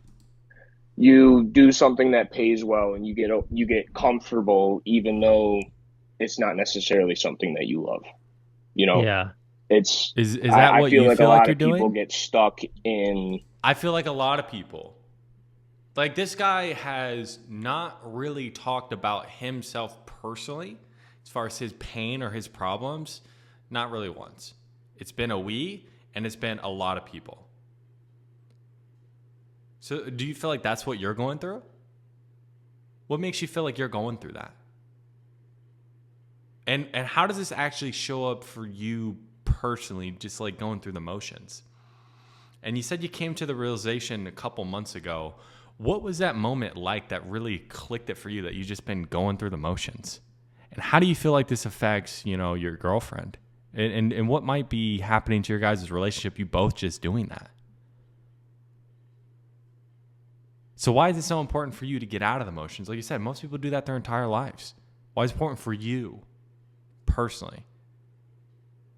And knowing that it's important, having more freedom, having this, like you not having that, like how does that feel, right? Something along those lines. Doing something that they're okay with, that supplies them with the needs that they have and the ability to pay for the needs that they have, but a lot of people don't. Yeah, because in a way, it kind of sounds like you're looking to go from like good to great with your life. Yes, No. yes, we're looking to improve. So he's not saying, like, here's the thing. As far as like the good to great frame, I'm really only going to put that on if like, oh yeah, things are going pretty good right now. They're not wanting to complain. Like he's complaining in a third party or like second party, like an us or a lot of people. That's how he's complaining, or that's how he's talking about the problems. The good to great is, well, things are pretty good right now, but I just think we could be better. Okay, so we're going from like good to great, right? Then we can dig into being different things along those lines. But I don't know. And again, it's something we can put on him. And I'm sure he's going to buy into it. But I don't know if it's going to be the best use of that frame. Quality of life more than anything. And with that, we think it comes a little bit more financial stability, a little bit more financial freedom, and a little bit less time wasted on things that we don't care about. Right. And with that, because I love that saying, like going from good to great. Mm-hmm. Like it reminds me of that one saying, and I always forget who says it, but it's like good is the enemy of great. Have you ever heard that? Yep. Yeah. Yep. And do you know why they kind of say that though? Because okay. And the reason why this probably isn't going to stick as well as it could is because we are putting this on him. Number one, it doesn't mean it's not going to hit. But you already have really good leverage of him just going through the motions, and he's trying to alleviate the stresses of what most people go through. Now, we didn't really dig into, well, what are those stresses for you? Like, what are those stresses for you personally, though? I can get a lot of people go through stresses, but what are you going through? What are you seeing? Get him to start talking about himself. And what did you actually notice you were going through the motions? Like, what was that moment that, like, really made it click a couple months ago? That like you're just kind of doing the same thing over and over again and you're just going through the motions. And how else do you feel like this is showing up for like you personally? Right? Then we can really dig into it. Yeah, no, that makes total sense to me. I mean, it for me, it comes back to complacency. There's a difference between being okay with what you have and going after what you want. Right. Because like good, it's comfortable. Like you said, you got a roof over your head, bills are paid. But for us to get to that great status, where we have the freedom, where we aren't just going through the motions, like we have to get comfortable with being uncomfortable. Yep. Do you agree? Yep. Journeying into the unknown. That's one of the huge things my girlfriend and I have been talking about recently too, is like we're both nervous to make a jump because obviously every jump comes with a certain amount of personal risk to your bank account, your time, what have you. But we've been trying to kind of instill into ourselves that if you're not willing to jump, nothing's ever going to happen. you can't just sit and wait for something to show up. You got to go out and find it, you know? Yeah, And you got to be able to take action and grab life by essentially yep. by the balls to actually move forward. Yeah. And So we're actually taking that from top to bottom right now. I mean, we're both trying to be more fit. We're trying to spend more time out of the house instead of yeah, coming home and having dinner and just sitting here with each other. We're trying to engage with the people around us more and engage with the Again, possibilities that the I world don't like this trying language. in front of us has. And uh-huh. it's making a bit of a mindset change for us. Yeah, and it's going to take a little bit of time. Yeah. But when you think back to that, like we earlier were talking about going through the motions, and it kind of sparked an interesting thing in my mind. Like if you Okay, so and it's good. He bought into, or he's telling you some frames that are very useful, and we can always use these against him. Okay, and what I mean by that, again, like let's use his words, like journeying out into the unknown. It's like, hey man, and I can appreciate you journeying out into the unknown. That's pretty tough. Can I tell you what really, I don't know, just really causes people to have enough motivation to get there? They need to understand that their current situation is so painful that they jump. So maybe so we can sit down and really map this out so we can understand about our current situation and then go into the next question. Or we can go into our current situation and you really need to be able to catastrophize it and really feel that pain of not having X, Y, and Z so you can actually get to that next level and go into the unknown. So if we really sit and we talk about what we're going through right now and be real and be open, because it's a completely normal question. Do you think to our parents' generation, like those people above us, they're okay with that? Like a lot of people are like, I'm fine with just going through life, going through the motions. So for you, do you see that as a good thing or a bad thing? Just kind of going through the motions. I think it really depends on the person because some people Dude, he asked you. So, and again, and because we haven't addressed it, he's getting more and more comfortable in this behavior of not really talking about himself. Like he is talking like he's a social commentator. You know, some people do this, some people do that. No, like, no, bro, we're talking about you. seek So creature get him. comforts, you know, and sometimes those regular creature comforts that paying your bills and being able to just come home at night and feed yourself and sit down and watch TV and go to bed and do it all over again is enough for a lot of people. And Yeah, and I guess like for you personally. I understand why it is enough for people because,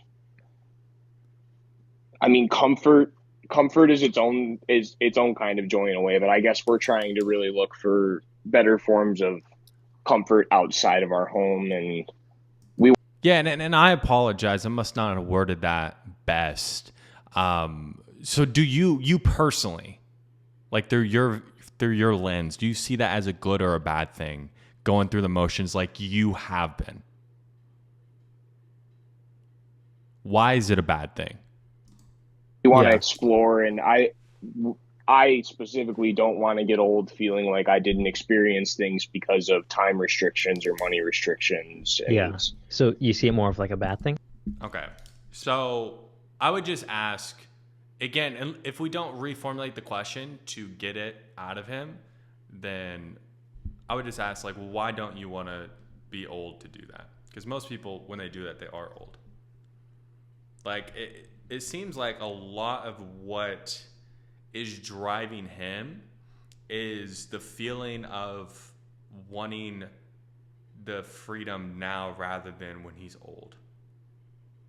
Right? Like not being stuck in the hamster wheel, the just going through the motions type of things. For me personally, yes. Why is that? Yeah. And I mean, why is if anything, like knowing that we're kind of just going through the motions right now. So just expand it, man. So this is the first time, like you said, for me personally, yes. And you see there's a little bit of resistance. For me personally, yes. So it's like, okay, now we finally got him to talk about him personally. Just get him to expand. Like now let's start to get him more comfortable talking about him personally. Now we're 12 minutes in, and this is like the first time he's really talking about him personally. So we need to address this sooner. But now that we got here, we just need to stay here. Like why? Why do you see this as a bad thing? And how is this going through the motions? Like, how do you feel like this is actually impacting like your day to day, like for you personally? I know you said a couple months ago you started to actually become aware. What was that moment like? Like, what really clicked for you that made you become aware of it? And how did you feel when you did become aware? Right? So we can really start to peel back these layers. Yeah. Okay. Yeah. And I mean, if anything, like knowing that we're kind of just going through the motions right now, we've kind of been comfortable for a little bit. Mm-hmm. I mean, like, how does that impact our day to day? I mean, I'd probably have to think about that for a little while because I mean we're just Yeah. now starting to And is back the we. re-explore different options other than what we know is right in front of us because I feel like Right. both of us have really gotten comfortable with things that we know. And I feel like that's what a lot of people's problems are. They find something that they're capable of and then they just focus on getting better at that. And I don't want to find myself halfway through life realizing that I was doing something that I didn't enjoy just Right. because Because it worked. Yeah, because if we just stay going through the motions. Okay. So again, he's going back to the we and then other people. So it's just like re-ask the question. Yeah, and I can get that, other people might be going through things, but like for you personally, how is this you just going through the motions actually impacting your day to day? Re-ask it. Get him to talk about himself personally. Like, what would that lead to in our future? For me, not a whole lot.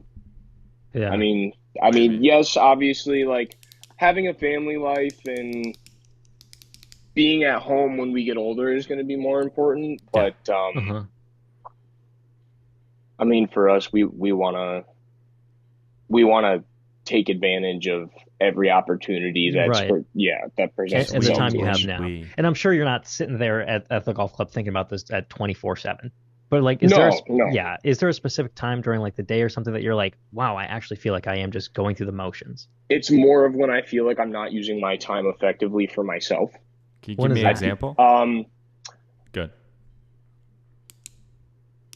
I'm more of the kind of person that feels like when I lose sight of doing things that you enjoy sometimes because everybody needs to have hobbies and relax. But sometimes when I feel like I'm sitting back to relax and detoxing from a day, or if I don't work for a couple of days because the golf course is closed or because it's not snowing in the winter when we are closed and I'm on call for plowing, it's more of the downtime that I have.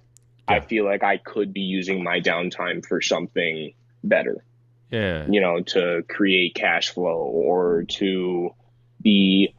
And besides you just feeling like, you could be using the time better, when you are sitting there and you're just time's going by, you're not really doing anything, going through the motions, what actually comes up internally? Like, what do you actually feel? Building something or get a layer deeper or creating something that somebody might have some kind of interest in. I almost feel like sitting too much and just kind of enjoying the little luxuries of life that a lot of people have. Sometimes I feel like they're a waste of my own time. In what way? I'm not sure. It's like when my girlfriend and I come home and we sit down to watch TV after we eat dinner. Sometimes I feel like that 2 to 3 hour period could be used for something that's a little bit more proactive, rather than even just going to the gym. I mean, going to the gym is obviously good for everybody. Fitness makes everybody feel better and your brain starts with your body, but we're getting lost in the weeds. I want to have something to do with myself, I guess, when I'm not doing my 9 to 5. I want to have purpose outside of work. I hear and that. Goals to achieve. Like the one, I would address it at this point, at least. We need to address it. It's 16 minutes in. I probably would have addressed it a lot earlier. It's like, hey, man, yeah, and I want to be at the beach right now. So let's not focus on what we want. Like, let's focus on what we need. Like, do you need to have a purpose outside of work? Or it's like, can I share a perspective? The biggest thing that I really try to help people understand is just like the way that you talk to someone else is the way you talk to yourself. And understanding the way you talk to yourself and understand your language makes a big difference. Do you know the difference between a need and a want? A want is, if it's convenient, then I will do it. A need is, I'll do whatever it takes. Do you see the difference between the two? So are you willing to actually shift your language from you want a purpose outside of work and you want to achieve goals outside of work to you need to? Why would you be willing to change that want into a need? So knowing that we actually need to do that, and then we can move on. Outside of work. And Yeah. I feel like right now that's what we're trying to get back into a lot. I hear you, man. And like, brother, because I don't want to assume, because like I'm not in your shoes, I'm in mine over here. Mhm. But knowing right now, we're just going through the motions, clocking in, clocking out, and like the time we do come home and we do have downtime, we feel like we're just wasting it. How does A that little feel? It's not. And because, again, since we've allowed him to externalize a lot of these things, saying a lot of people, and it's not been really talking about him personally, these questions just aren't going to hit as hard. So just know why they haven't. It's just because we've allowed him to, use some wishful language, like, oh, like we're trying to do things and I want this stuff. Okay, I don't give a fuck what you want, bro. And then like, oh, we, some people. Something I've enjoyed. I feel like it's something that I've spent a lot of time ignoring for a long time. Yeah. But Ooh. I mean, Ooh. it's something that I've Ooh. Hopefully you picked up on that. Let's see. definitely thought about more over the last few months, and that Uh-huh. moving forward, if I make some changes and try to engage myself in some things that I'm not typically used to engaging in, and learning new skills and potentially reaching out into the real estate market and trying to test my hand at that, I feel like it's something that I could genuinely start to care about in the future. Uh-huh. But I guess like how much longer do you want to just keep doing the same thing over and over again for? not much longer. Yeah. I mean, why? Because like some people are okay with just We doing missed that. it. We fucking missed it, dude. Okay. We asked a question. He externalized it. Didn't really answer it. Talked about what he wanted. But if you notice there, he said he's been ignoring the feeling. Dude, fucking crush this, dude. So what you're going to do is like, hey, man, that's pretty interesting. You said you've been ignoring the feeling. Or you've been ignoring, doing the things or doing the feeling of doing more. Like, why do you feel like you've been ignoring that, man? Like, where do you feel like that, just that you ignoring that, where do you feel like that's coming from? Can I share perspective on that? Because why do people change? The pain or the fear of future pain?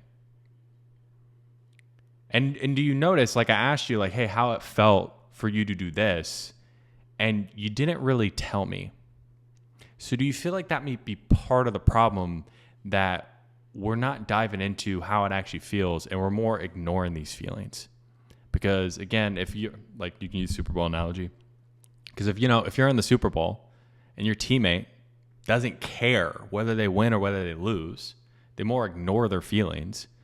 Do you want that guy as your teammate? Why don't you? So be real with me, man. Because the only way that we're going to be able to break this pattern of ignoring our feelings is we got to be real with ourselves. So you running into A, B, and C, doing 1, 2, and 3, like, how does that feel, dude? Right? So it's like, and it's just, and if we just corrected his language, just slowly but surely and dug deeper, maybe we don't run into this, but maybe we do. But if I hear that they've been ignoring their feelings, and then when I ask, like after I ask them how it does make them feel, like, oh well, let's listen back to what he just said. It's not something I've enjoyed. I feel like it's something that I've spent a lot of time ignoring for a long time. Yeah. But I mean, it's something that I've definitely thought about more over the last few months, and that Uh-huh.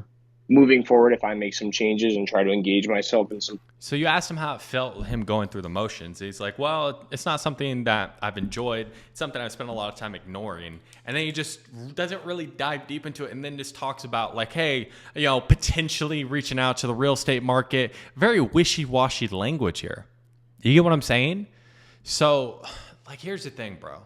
If you don't like have a real conversation with this dude right now, nothing you do for the rest of the call is going to really matter, because he is entrenching just wishy-washy language, wishful thinking language. He's wanting, potentially do this, we're trying to do this.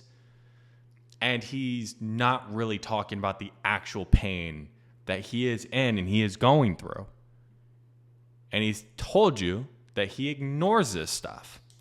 So we need to get him to stop ignoring it. And it really address the reason that he's ignoring it is because it's painful. If you just want to like put yourself in this guy's shoes, okay? The reason he doesn't want to think about it, he doesn't want to talk about it, he doesn't want to feel these emotions because it's so painful that as a defense mechanism, he ignores it. That's really what's happening. So if I allow him to continue to ignore it, then why would this guy move? Like, you just understand people are patterns. His pattern is ignore when things are painful. Call it out. Shift his pattern. Bring attention to it. Because if I don't bring attention to it, guess what's going to happen at the end of the call? We're not going to be able to actually get through to him. Okay? Things that I'm not typically used to engaging in and learning new skills. And I guess, like, how much longer do you want to just keep doing the same thing over and over again for? not much longer. Yeah. I mean, why? Because, like, some people are okay with just doing that. So why don't you want to just continue to be the guy that stays comfortable and just goes through the motions of life? It doesn't feel like it's for me more than Why is that? anything. I don't know. I just don't think I'm built for it. I think I'm built for change over small periods of time. I feel like I'm built for experiencing different things rather than experiencing the same thing over and over and over and being okay with it. Yeah. And how long have you felt that way, man? That you're built for more?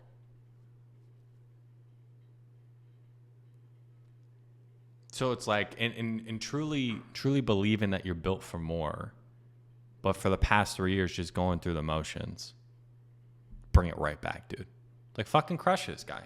So it's like, here's what it is. Like, in his head, he's built for more. That is his identity that we need to get him to anchor. This gets him his goals. But right now, he's the complacent guy who ignores his feelings and goes through the fucking motion. He's not the guy right now who's built for more. He's not. He's not acting that way. His actions show you otherwise. So if I don't point this out to him, again, I'm a mirror, and I'm going to do it through my questions. If I don't point this out to him, there's not going to be enough internal tension for him to actually get to move. I got you, man. Yeah, and I will say that's a lot of people that do get on these calls that come in from Adam and Vince, like, they're in that same, like, I don't want to say like transition phase too, but they're looking to change as well. Yep. Like, they're looking to go from like good to Like, how long have you felt like you're built for more? Has this been something that's like you just always felt? So, I mean, I do have to ask then, if we've always felt this way, or if we felt this way for the past 3 years, or whatever it is. But we've been wasting that potential, wasting that feeling. Like what comes up for you internally when you know you're built for more, but you just haven't actually proven to yourself that you've done it, or proven to yourself that you are doing more? Or that's what I'm thinking. Okay, so it's like, because you can really like bounce it off of himself. you know, how he's showing up now, or because he keeps on talking about other people. So I assume like one of the big drivers for him is he doesn't want to be like other people. Okay. He could be coming from like small town, maybe his family, all these different things, whatever. So it's like, I guess like, how does it feel knowing that you're built for more, but you're just going through the motions just like everyone else who never gets more? That's what's going to crush him. That's where we need to get him to. If we can get that, then that guy buys. Get to the consequence of, well, what happens, man, if we have all this potential, we continue to go through the motions, we continue to tell ourselves we're going to keep on trying to do things, but we never actually get to our full potential, and we're just like everyone else. Like, what happens, bro? Get there. The great as well. You're looking to go from that 9-to-5 employee to that own business owner. Mm-hmm. And like when they get into the community, like Adam, he always has a saying for them. It's like you guys go from taking orders to taking action, right? Yep. Good man. That's kind of exactly what we're trying to do. I don't want to be told what I should be doing with my time. I want to be using my time for me the best I can. So obviously we've been doing the country club for a little bit. Like we've known for a while that with what we're doing, it's just not going to lead to where we want to be in the end. So what other like professionals or mentors did you really reach out to about getting like that outside help with like becoming that action taker? I haven't. I honestly, it didn't really take much reaching out to other people for me. I feel like it just took me getting to a point of. I feel like it was almost like an epiphany, you know.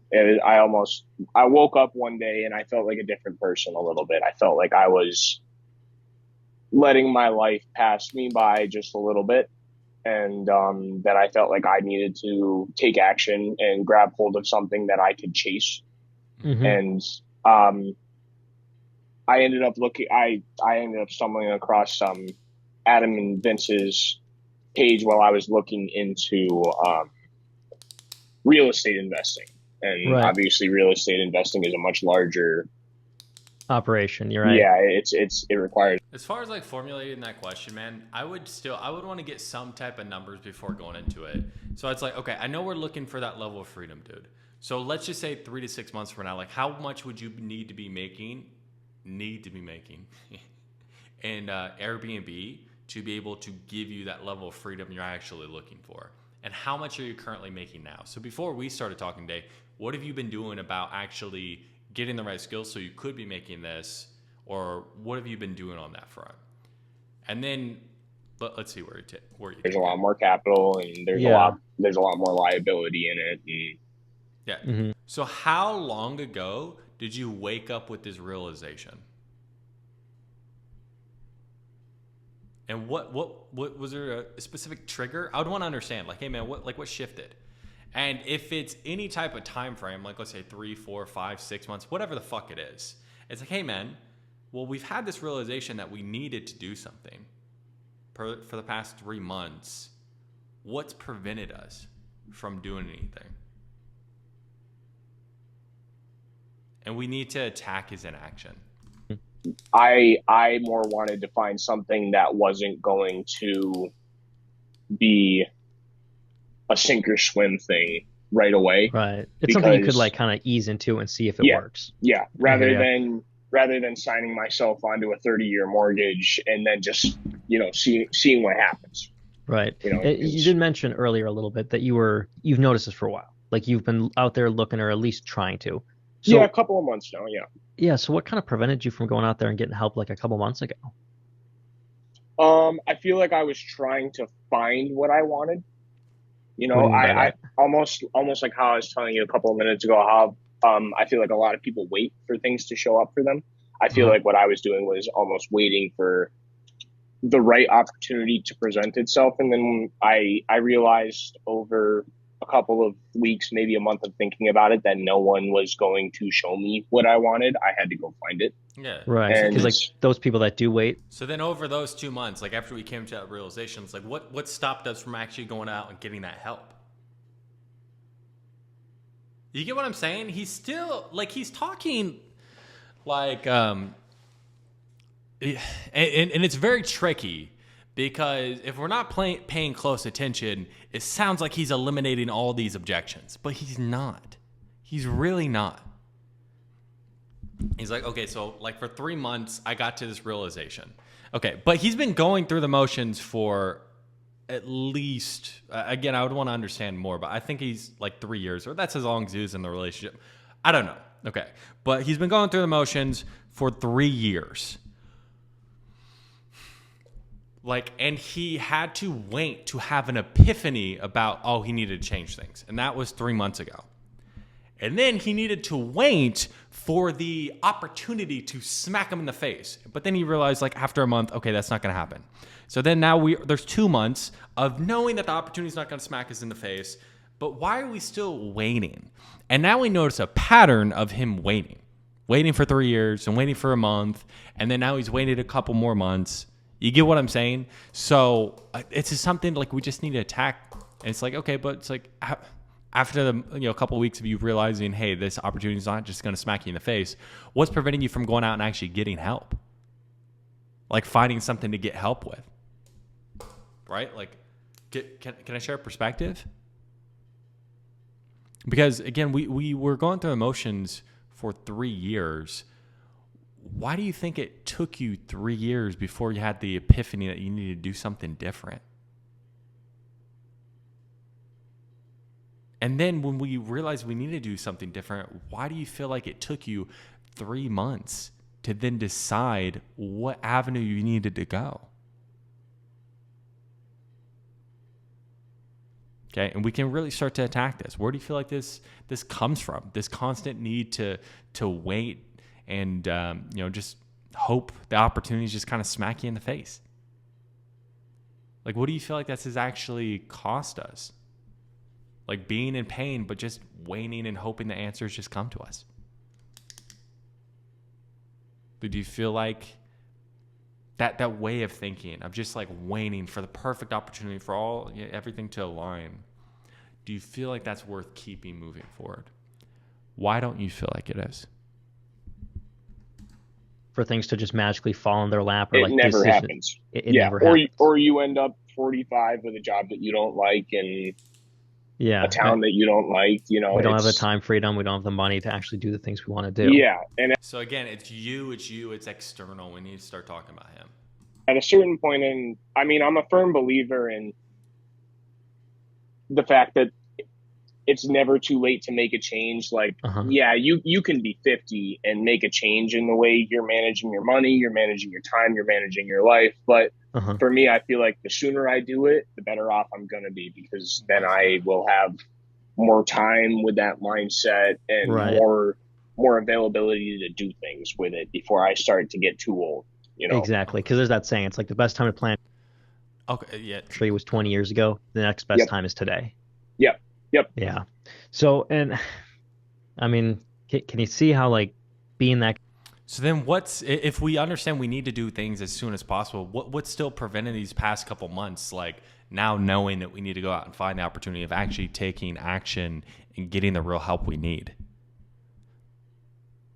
So it's like, okay, we got that he needs to do things as soon as possible. Why hasn't he? Like, why didn't we talk 2 months ago, bro? Why didn't we talk 3 months ago? Why didn't we talk 3 years ago? Guy that was comfortable and like waiting for things to happen for him has kind of kept you at where you're at. Like, are you okay with me saying that? Oh, absolutely. I mean, I know everyone is their own catalyst for change, and I feel I've been the one holding myself back, just like everybody else does. I mean, you're your own roadblock 99% of the time. So what do you feel what do you feel like has really been holding you back then? Like, if you really had to think about it, what do you think are the biggest things holding you back? Start becoming that business owner, the guy that does take action. Like, what traits do you kind of have to let die off so that you can become that person?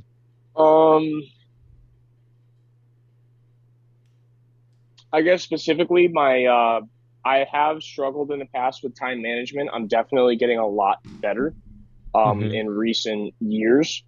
But I feel like my main thing is I need to let go of the fear of the unknown more than anything. Yeah. And because I feel like that's what's kept me from making big jumps that I feel like I could succeed in is, the thought of, I could make this jump and I could do this, that, and try this out, but I Yeah. don't want to do things and then have them backfire in my face. But that's Right. Like actually becoming that action taker. it's part of change, and I've been trying to realize that in order to succeed, a lot of the times you have to either fail or try something that you don't think is right after a certain period of time. And well, I've been trying to realize that. Well, do you realize that? Because this fear of the unknown and not really going after what we feel like, not really going after and fulfilling our full potential over the past 3 years, like, what do you feel like this has actually cost you? Well, I'm not sure. Well, if you really think about it, man, if we can even put a number to it, like, what do you feel like this has cost you, dude?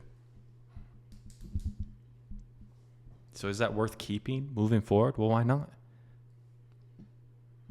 And the reason why I ask is because, yes, we need the right skills to build that freedom we're looking for. But the big thing is that nobody tells you is you need to be able to be a better person. Because if you're that person, and this is why I like to have a good number. If you're that person who's making $20,000 a month, like, you have that freedom, you do the things you want. Like, dude, like, I'm telling you right now, you walk different. You have a different level of confidence about you. You get what I mean? But right now, who we are and who we have been is that person who holds on to that fear of the unknown, and we're going through the motions, not fulfilling our potential. Is that right?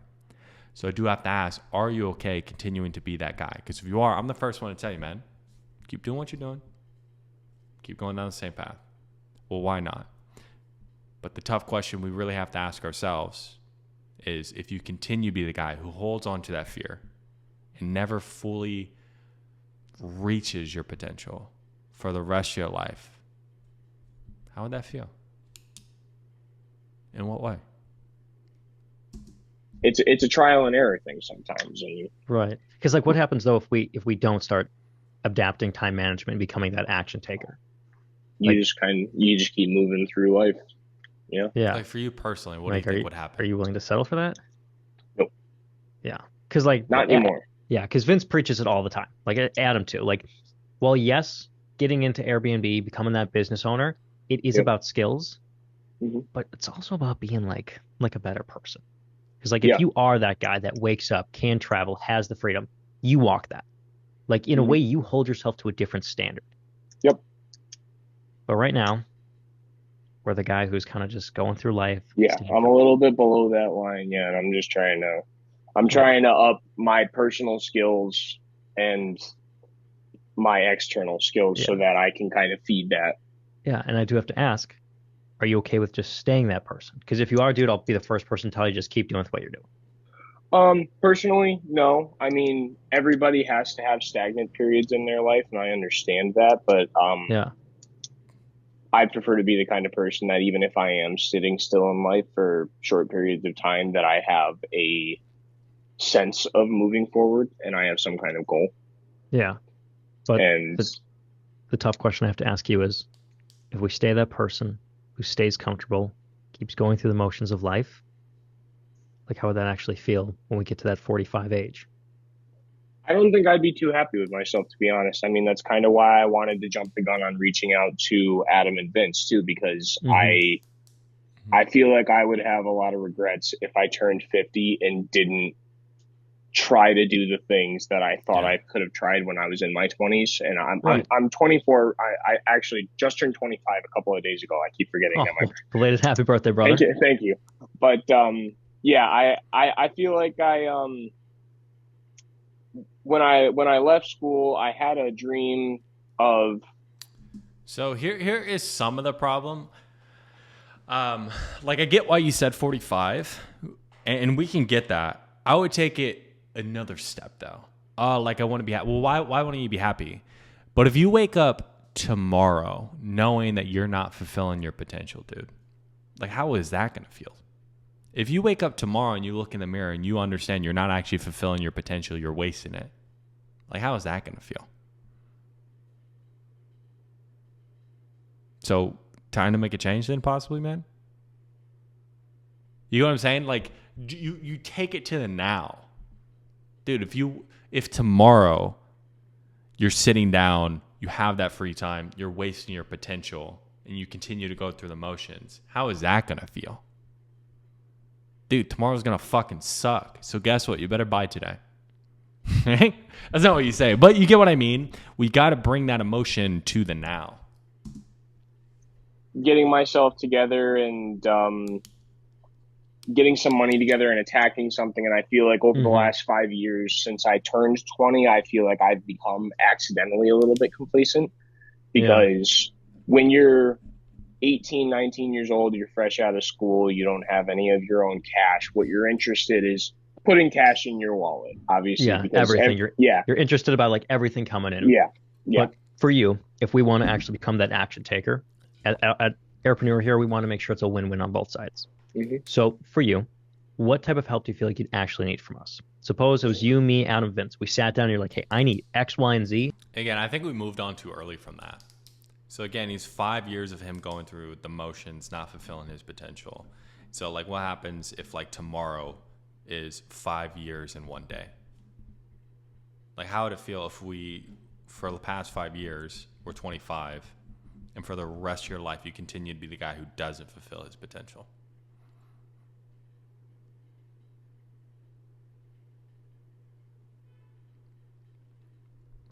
And just like really let him sit with that. Because that's really where it's at. It's if he's a guy who never fulfills his potential. Is he okay with that? How would that feel if he was like that? So in 3 months, I can guarantee buy my first property. I feel like for me, it would be specifically developing skills and identifying key markets. Okay. More than anything, because I know that certain areas have better results as far as Airbnb due to population swings and events and areas where water sports are common. I mean, I was telling Adam that I live in an area where skiing is very common. Yeah, but the problem over the last few years is that we don't get a lot of snow right now over the last few years. So I mean, I feel like more of what I would want as far as knowledge from you guys would be knowing how to target certain areas based on risk factors and knowing when people are going to be there. Because I understood where your guys' basis of operation is and how you guys do it. I feel like more of where my confusion was how you guys target those areas that you have the arbitrations in. And how do we actually capitalize on that? Okay, so here's a couple things, man. He is feigning. One thing you have to be careful of. He is feigning expertise. You just listen to what he just said. So this is going to be a red flag. Okay. Events and areas where water sports are common. I mean, I was telling Adam that I live in an area where skiing is very common. Yeah, but the problem over the last few years is that we don't get a lot of snow right now over the last few years. So, I mean, I feel like more of what I would want as far as knowledge from you guys would be knowing how to target certain areas based on risk factors and knowing when people are going to be there. Because I understood where your guys' basis of operation is, and like I understand like how you guys operate. Like I just really need help. Where my confusion is, how did you target those areas? So basically, you're gonna try to sell this guy $5,000 for a fucking list of like cities. Like he's not gonna buy. You get what I mean? So it's like, it depends. And I'm just thinking of what's going to. Again, I don't know the program. So I'm just thinking of what are some areas he's going to have no knowledge on that I can take him off the deep end just a little bit. And maybe you could say, well, I mean, if I just gave you like, a PDF of, kind of like the best cities to do it, you think that you'd be good to go? Or do you actually think you need some, hands-on help, more custom ability to like what you're looking to do specifically? And do you know exactly how to actually, market the listing and how to get the best pictures and what those should actually look like? Or do you feel like you need help with those two? Why do you feel like you need help with those two? Now, again, it depends on what you're selling, but he's feigning some expertise. So I want to take him off the deep end to where he has no knowledge. Okay. Or I know he doesn't know. Okay. It's like the Dunning-Kruger effect. He's watched a couple fucking YouTube videos. He doesn't really have the expertise. So you just take him off the deep end a little bit. Well, do you know how to do this, this, and this? Or do you feel like you might need help with that too? Why do you feel like you need help with that? So that way, again, we want to poke a little bit of holes in his knowledge of what you guys do. Because, again. And how you guys do it, I feel like more of where my confusion was how you guys target those areas that you have the arbitrations in. And how do we actually capitalize on that? Yeah. Okay, so market analysis. And then would you be also looking to like maybe how to fund these properties a little bit as well, something along those lines? I come from a relatively financial savvy family, so I mean, as far as see what I mean? Gaining funds and potentially getting a 0% cash credit loan, I don't feel like I am undereducated in that sense, because I mean, as far as financials and stuff, I'm more than capable of putting things together for myself and making moves and inroads as far as that is concerned. Yeah. But it's more of the real estate side of things is, key demographics of people to target and, the actual engaging with renters and stuff like that. And would you be looking for like a little bit of like support and accountability as well, like when going through this process at all? What do you mean by that? Yeah, I mean, could we throw this all on like a generic PDF and hand it over to you? Or would you want somebody you could like check in with, make sure that, hey, I'm actually doing the work, and if I have any questions, I can get them answered? I guess. So now some of this is just going to be how you worded that. Okay. So it's like, okay, so do you feel like, if we just sent you over like a PDF, you'd be good to go? Or do you feel like actually working with somebody so it's more customized to your specific situation would be better? Because like with that, again, this guy, again, just from like the way he talks, the way he's always externalizing, he's feigning expertise that he just probably doesn't have, but he doesn't want to feel not smart. So again, he feels like he already knows more than probably what he already does. So, yeah, take him off the deep end, see if he would need help with those things. Either or would probably be fine with me, because if I did have a generalized PDF, I could kind of put things together for myself moving forward from there. Mm-hmm. But, I mean, obviously having an outlet to reach out to if I were on the fence about making a certain type of decision, I guess having an outlet that I could contact to give me an opinion on it would definitely help. Oh, okay. And why is like having that outlet like important to you? Okay, so it's like, again, I would more use it to, it's like, well, do you need someone to ask questions to? Do you need support to make sure you're doing what you're doing? No. Do you want to work with someone to make a customized plans for your specific areas for you're specifically doing? Customized plan. Work with somebody to really help you get more like a customized plan for what you're specifically doing. It's customizable. It's not just some person who answers questions.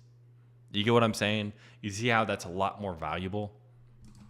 Just how you're framing it. I firmly believe in surrounding yourself with people that are better than you, because it gives you something to strive for all the time. Right. And that's where having an outlet or someone that's more experienced than me or has more time in it than I do would become valuable to me, I think, is being able to bounce ideas off somebody that has either done the same thing and failed, or almost done the same thing and found something different that created success. Right. And it comes back to my fear of the unknown, that I'm Yeah, trying to okay, let go of, is and I will say shots in that. the dark.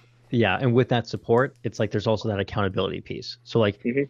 I do have to ask, Trying are to you let actually go. open to being held accountable?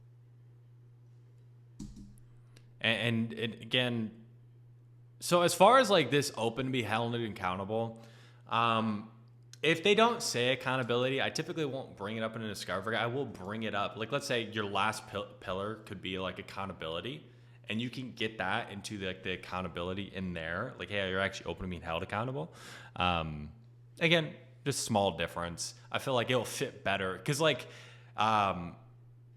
if they don't bring up accountability, if we continue to bring up accountability in the discovery, it can just make it a little bit chunkier that we don't need, or it can just, break a little bit. Like now you're bringing up things and you're not really digging into their needs or wants. We want to make the discovery a little bit more about them. So just a little thing. Again, it's probably not going to kill the conversation at all, but probably better in the actual like presentation. But he keeps on like, try. I'm trying to let go of this fear of the unknown. Okay. Now this has kept coming up. I know I mentioned it before, but it's just like, it's something we can address. Well, can I share a perspective on you trying to like go of the fear of the unknown? How long do you feel like it actually takes for you to get rid of a fear? Oh, I don't know. It could take years. What if I told you it was instantaneously? Because Tony Robbins, he talks about this all the time, is it's instantaneous to change or get rid of an emotion or get rid of a fear to do a different type of action. Everything else is just leading up to that instantaneous decision. You get what I mean? And he talks about there is no try or try not. There is just do or do not. So are you willing to actually let go of that fear? And yet, like, again, because you probably don't have the credibility when it comes to like psychological stuff, the person I'll always lean on is like Tony Robbins.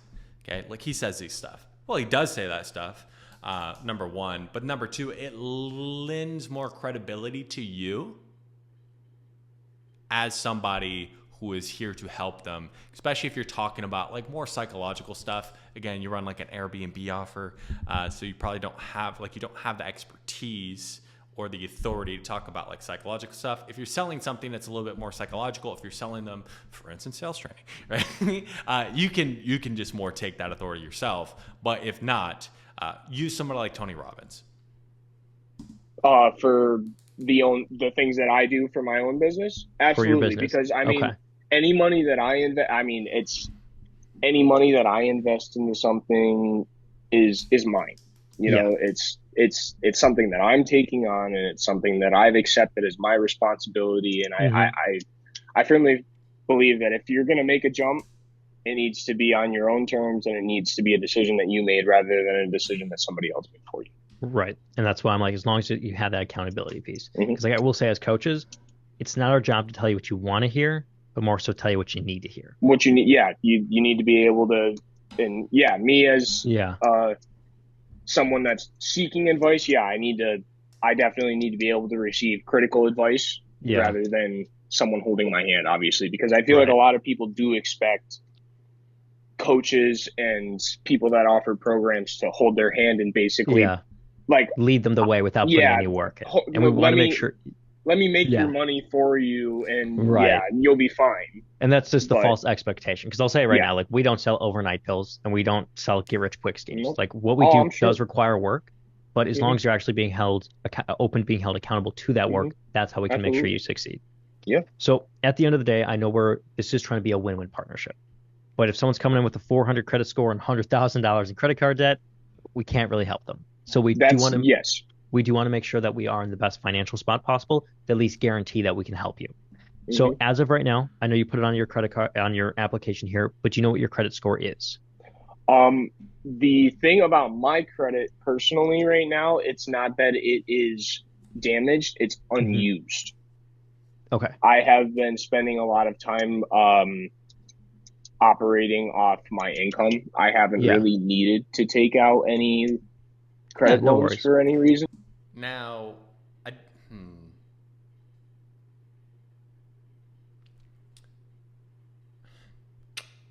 I don't know.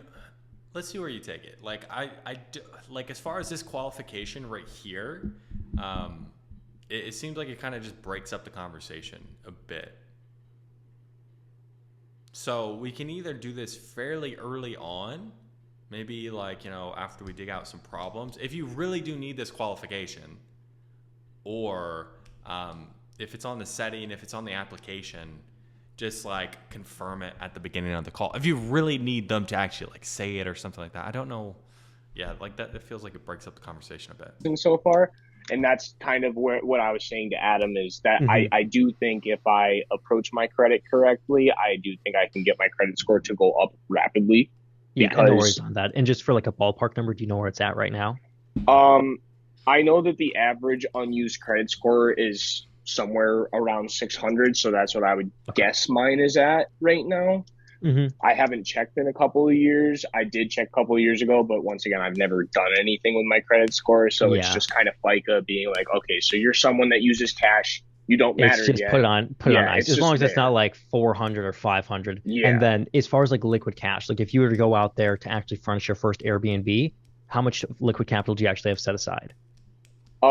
Liquid capital right now, I don't have enough in my bank account personally. I did tell Adam that if I were to attack this, it would probably be closer to midsummer.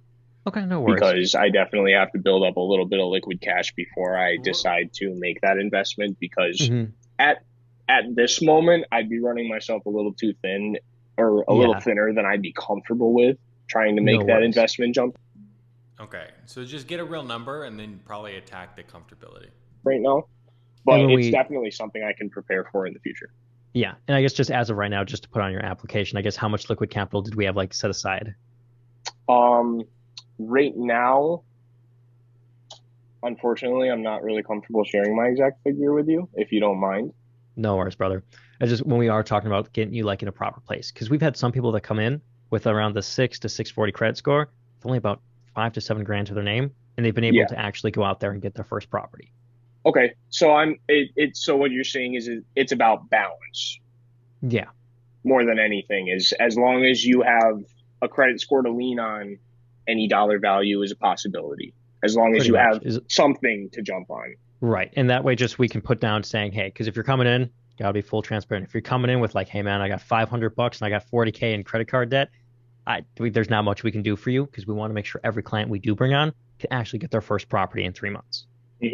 So as of right now, just as a ballpark number between ranges, I guess how much did you actually have set aside to at least start saving up for?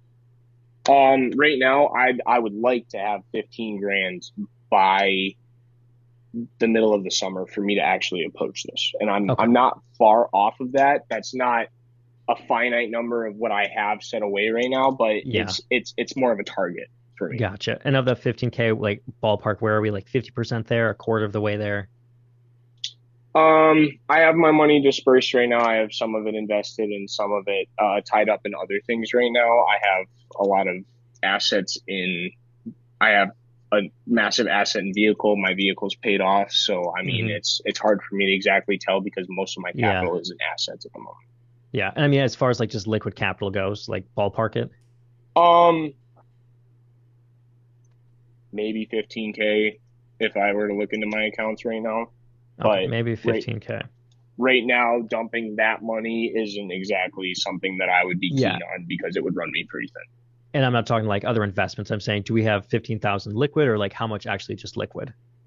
That's about where I'm sitting liquid right now. Okay. So we're looking to get to 15K by summer, but we have 15K liquid? Yes, I have 15K now, but it's not 15K that I'm willing to spend. That's more of my savings that I'm not willing to spend at the moment. Gotcha. So that's just like in a savings account in our bank account. Okay. I hear you. That's money that I have tied up in the market right now that I refuse to touch. Yeah. So I'm saying, like, again, because when we're talking about like liquid, it means it's not tied up in anything. Oh, okay. So right now I probably have only a couple grand right now. Okay. That's more of why I was telling Adam that I would need months to prepare myself financially for that kind of jump. I hear you, brother. I hear you. So then obviously we talked about in the beginning, like we're not getting into Airbnb, starting a whole new business model to sing kumbaya and set around a fire. We are looking to go out there, buy back our time, get our freedom, actually become that business owner. Mhm. So for you, 12, 24 months down the road. Okay.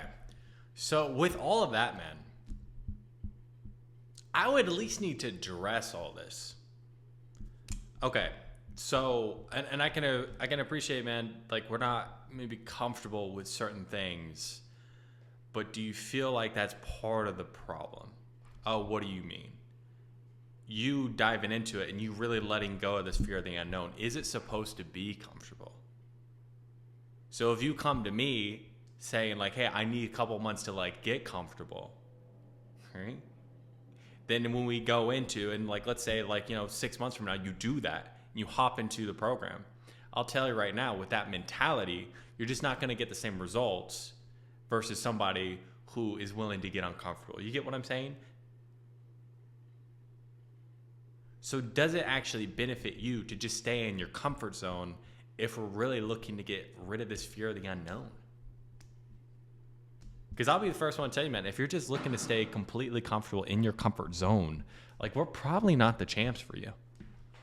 Because if I allow him to just like entrench this belief, man, like I don't know where you could go with the objection handling at this point. Because like we can go through it, but like with that, it's like, dude, that's like it's an uphill battle. Like we just need to push back on what he's comfortable with and why is he actually looking to get out? Is like him being in his comfort zone, is that where he needs to be if he wants to get the outcomes he's looking for? And the obvious answer is no, it's not. Well, why isn't it? Okay, so are you willing to actually get outside of your comfort zone? So that way, instead of 6 months from now, we're talking about, jumping in, or however long, let's say 6 months ago, instead of us having a conversation about you actually diving into this and starting to learn, you and I are having a conversation about getting your third property. Like, which one would you rather do? Like, which summer would you rather have? You on your third property, or you just now starting to even learn about getting your first? Road 1 to 2 years. Like, what are you looking to make in a year with Airbnb? I'm not really sure. I haven't looked at the figures of what certain properties would give me yet, to be Right. honest.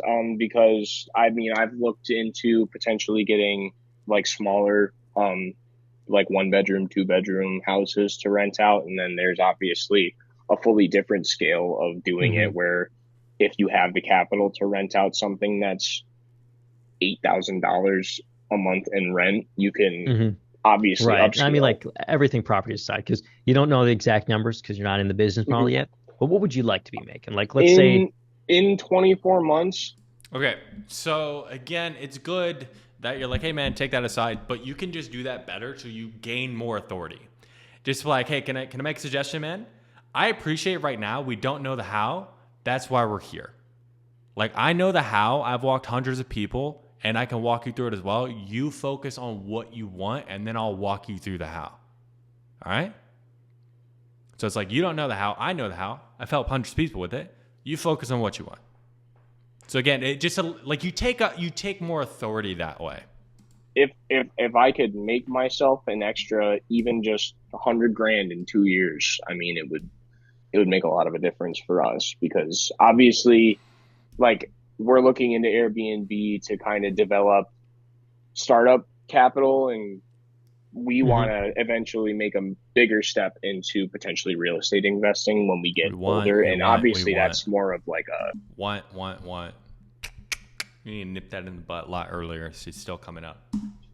10, 15, 20 years potentially down the Mhm. path when we actually have money to play with and we can sign on to mortgages and stuff without having to worry about tying ourselves to Yeah, one thing. I hear you. So let's say, for example, because at the end of the day, we can come in, give you the support, accountability, teach you market analysis, all the fun stuff, so that we can help you get to at least 6 figures a year through Airbnb. 6 figures is such a wide range. I would get more specific number. At the end of the day, like money's just a vehicle. It's a tool, if you will. Yep. So for you to actually go out there, make 6 figures just through your own business, like what difference would that actually make for you? I think it would provide my girlfriend and I with a lot of freedoms outside of general creature comforts that most of us Mm-hmm. have here.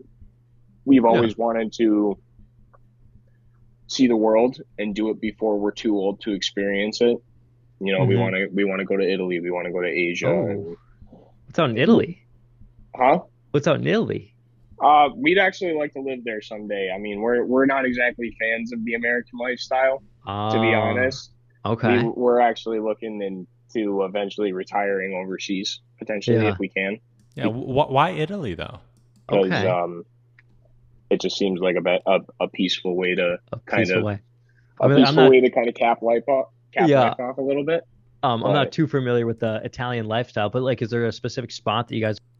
So again, he's talking about like retirement. I would want to bring him back more to the present. Yeah, and it's like, and definitely, and we could talk about like retirement, but let's just say like travel over the next like year or so. Like, what are those spots you're really looking to hit? And why those? Are looking to go soon, or like, is there like a tourist? And why do you feel like freedom and travel, like the really the need to do that? Like, where do you feel like that drive comes from, or why is it so important to you, man? Spot?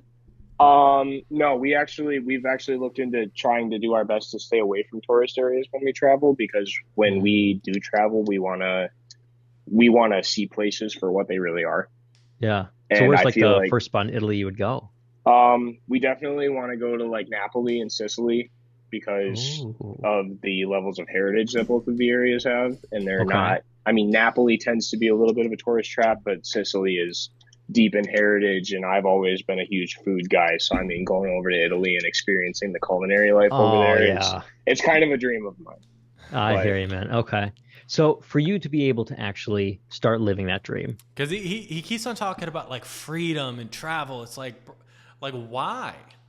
Like, why is freedom and travel so important? Like, where does this drive come from for you to really want to be able to like not be restrained and be able to travel like that?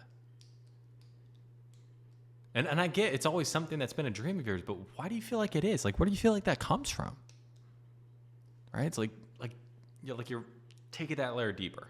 and like have the capabilities and the financial ability to fly out there, go out there, have that freedom, what does that do for you almost personally? I feel like it would make me feel more complete in a word. Oh. You In know, what way? I don't know. I feel like it's a little bit of a waste of life to keep your bubble small. And I feel like not traveling is one of the major mistakes that people make throughout their lives, Hmm. because you go through your life seeing, especially with, I mean, social media and internet nowadays. I feel like a lot of people feel like they can go through life never actually seeing things for what they are, because you can look up a video or watch a movie, you know, and Right. my girlfriend and I want to experience things for ourselves rather than experience things through other people. Right. You I hear know, you, man. And if you can actually picture it, like 12 months down the road, Okay. So if he doesn't travel, he's not complete. Let's take this deeper, dude. Like what do you mean you you want to be complete? So like where do you feel like that comes from? Like just a feeling of not being complete if you can't travel to certain places. Like you said, most people are just totally fine just looking on their phone.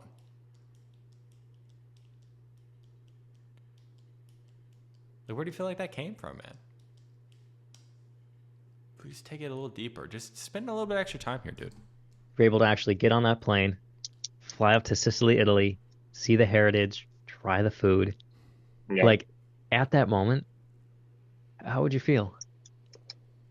I'd feel like I made it more than Yeah. anything.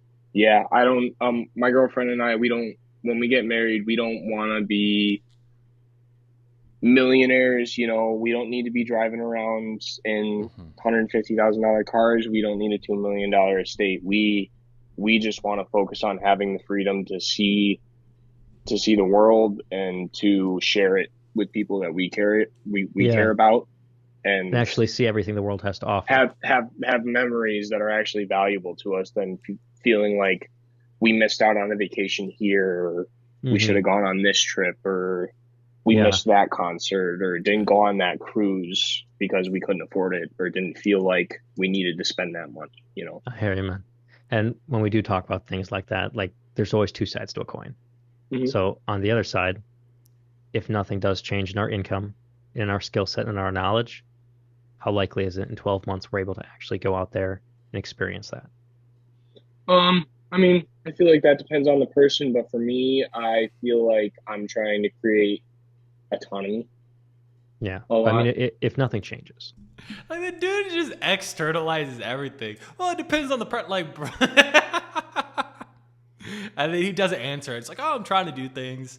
And again, because we haven't really addressed like the try, the wants, these type of things. So he just keeps on becoming entrenched. And we haven't really addressed like him externalizing the wheeze. You know, a lot of people. like how likely is that to happen in 12 months? But do you see how it accumulates? It accumulates and accumulates. And then at the end, some of his like answers to the questions you're asking are a bit ridiculous. For me, unlikely. I mean, I feel like it depends on how comfortable you are with how much money you have. And I mean, Yeah. everybody's like- level of happiness is dependent on themselves. But I feel like in a year, if I weren't able to take a massive chunk of money out of my bank account and not worry about it, I feel like I'd be a little unhappy with myself. Yeah. So for Just you a then, little unhappy.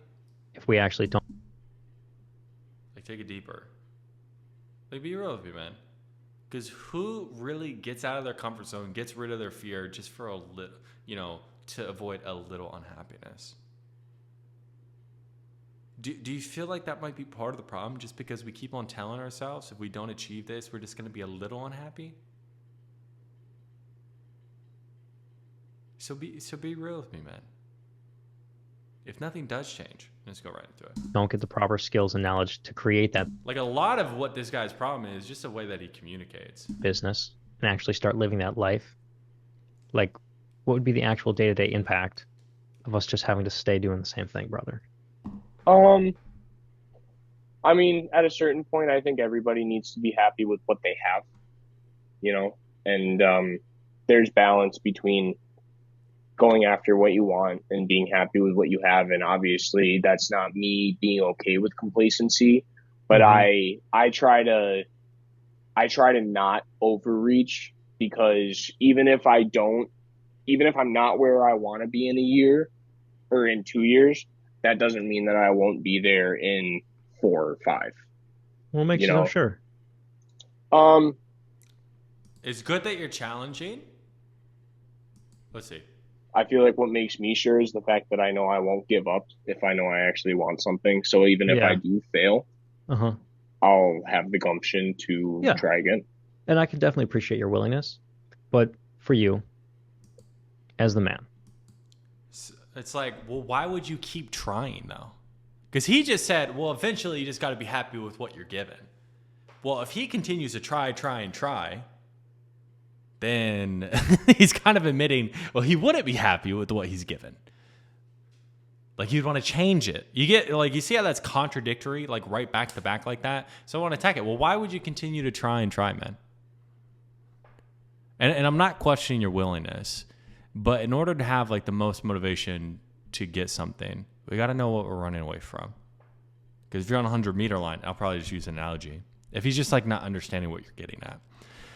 You know, if you're at a 100-meter line and you're running towards the gold, like, dude, you'll run fast. But if there's a line behind you, you think you might run faster? Why is that? So do you want the motivation of just running towards, or also have the motivation of you running away so that way you run as quick as possible? So be real with me, man. What really happens? Like if you didn't actually pursue something that could guarantee that you get to live that life, and you don't get to give your girlfriend that great life, you just stay good. How would you feel as a man? Probably overstepping the language just a little bit. I would have to tell you after I crossed that bridge. It's hard to tell how I would feel in the future if I haven't done it yet. Yeah. I try to keep an open. Do you want to experience that level? Do you want to experience that, like you falling short? Because that's a bullshit statement. Like, I don't know what it actually feels like to get fucking shot in the arm, but I can tell you it's gonna fucking hurt. You know what I'm saying? So it's like him not even being able to admit it is like, it's a problem. And it's probably because, again, like, he's been entrenched in the language and all this bullshit the entire call. We're 45 minutes in. This call is dragging out a bit, and we could have just got there if we're just a little bit more straightforward and we smack them like as soon as these things come up, so that way they just don't continue throughout the call. Because like, what's dragging this call out so long is you having to ask each question 3 times. That's what's happening. Open mind about how things may or may not pan out for myself, and looking that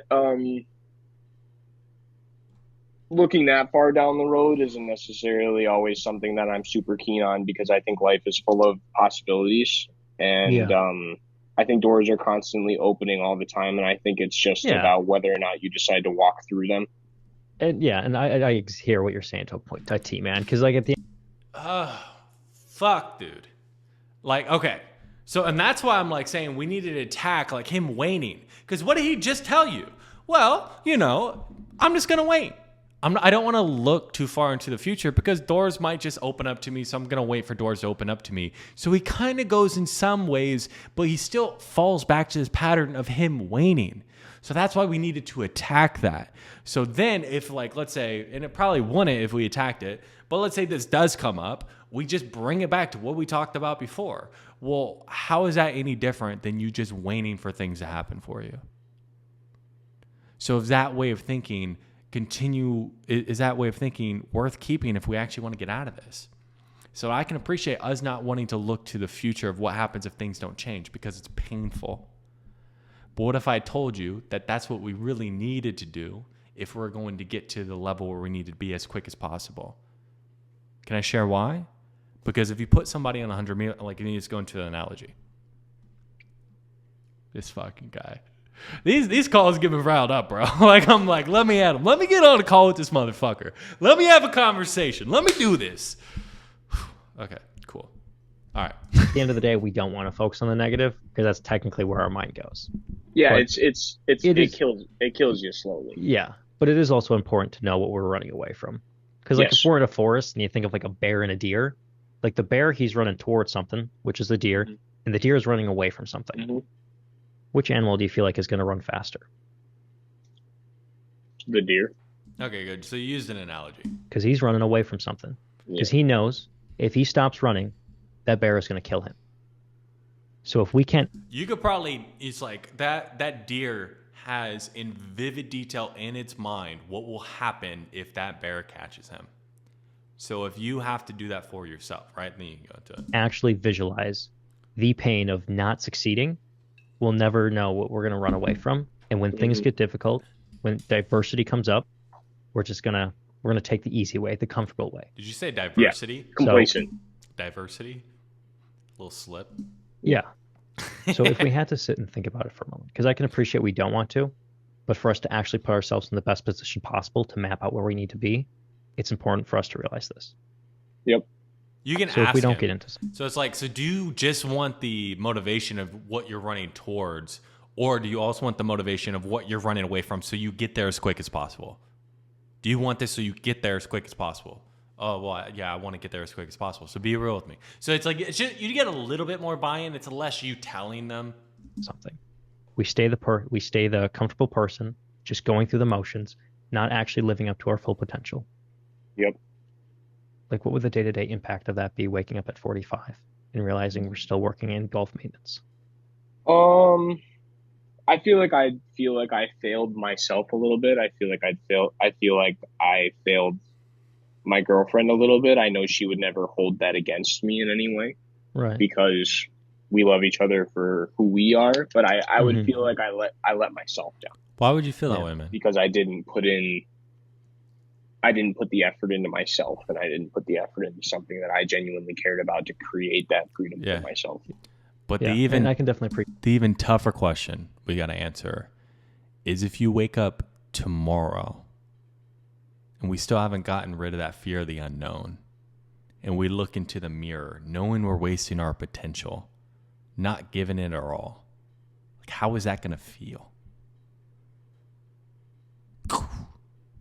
It's like, okay, 45 years, like that's, and again, when we're talking about like the consequences, it's good to like, okay, 20-year consequence, but it's like when somebody's 25, when you really sit and you think about it, dude, like you're talking about his entire life. He probably doesn't, I don't remember when I was 5.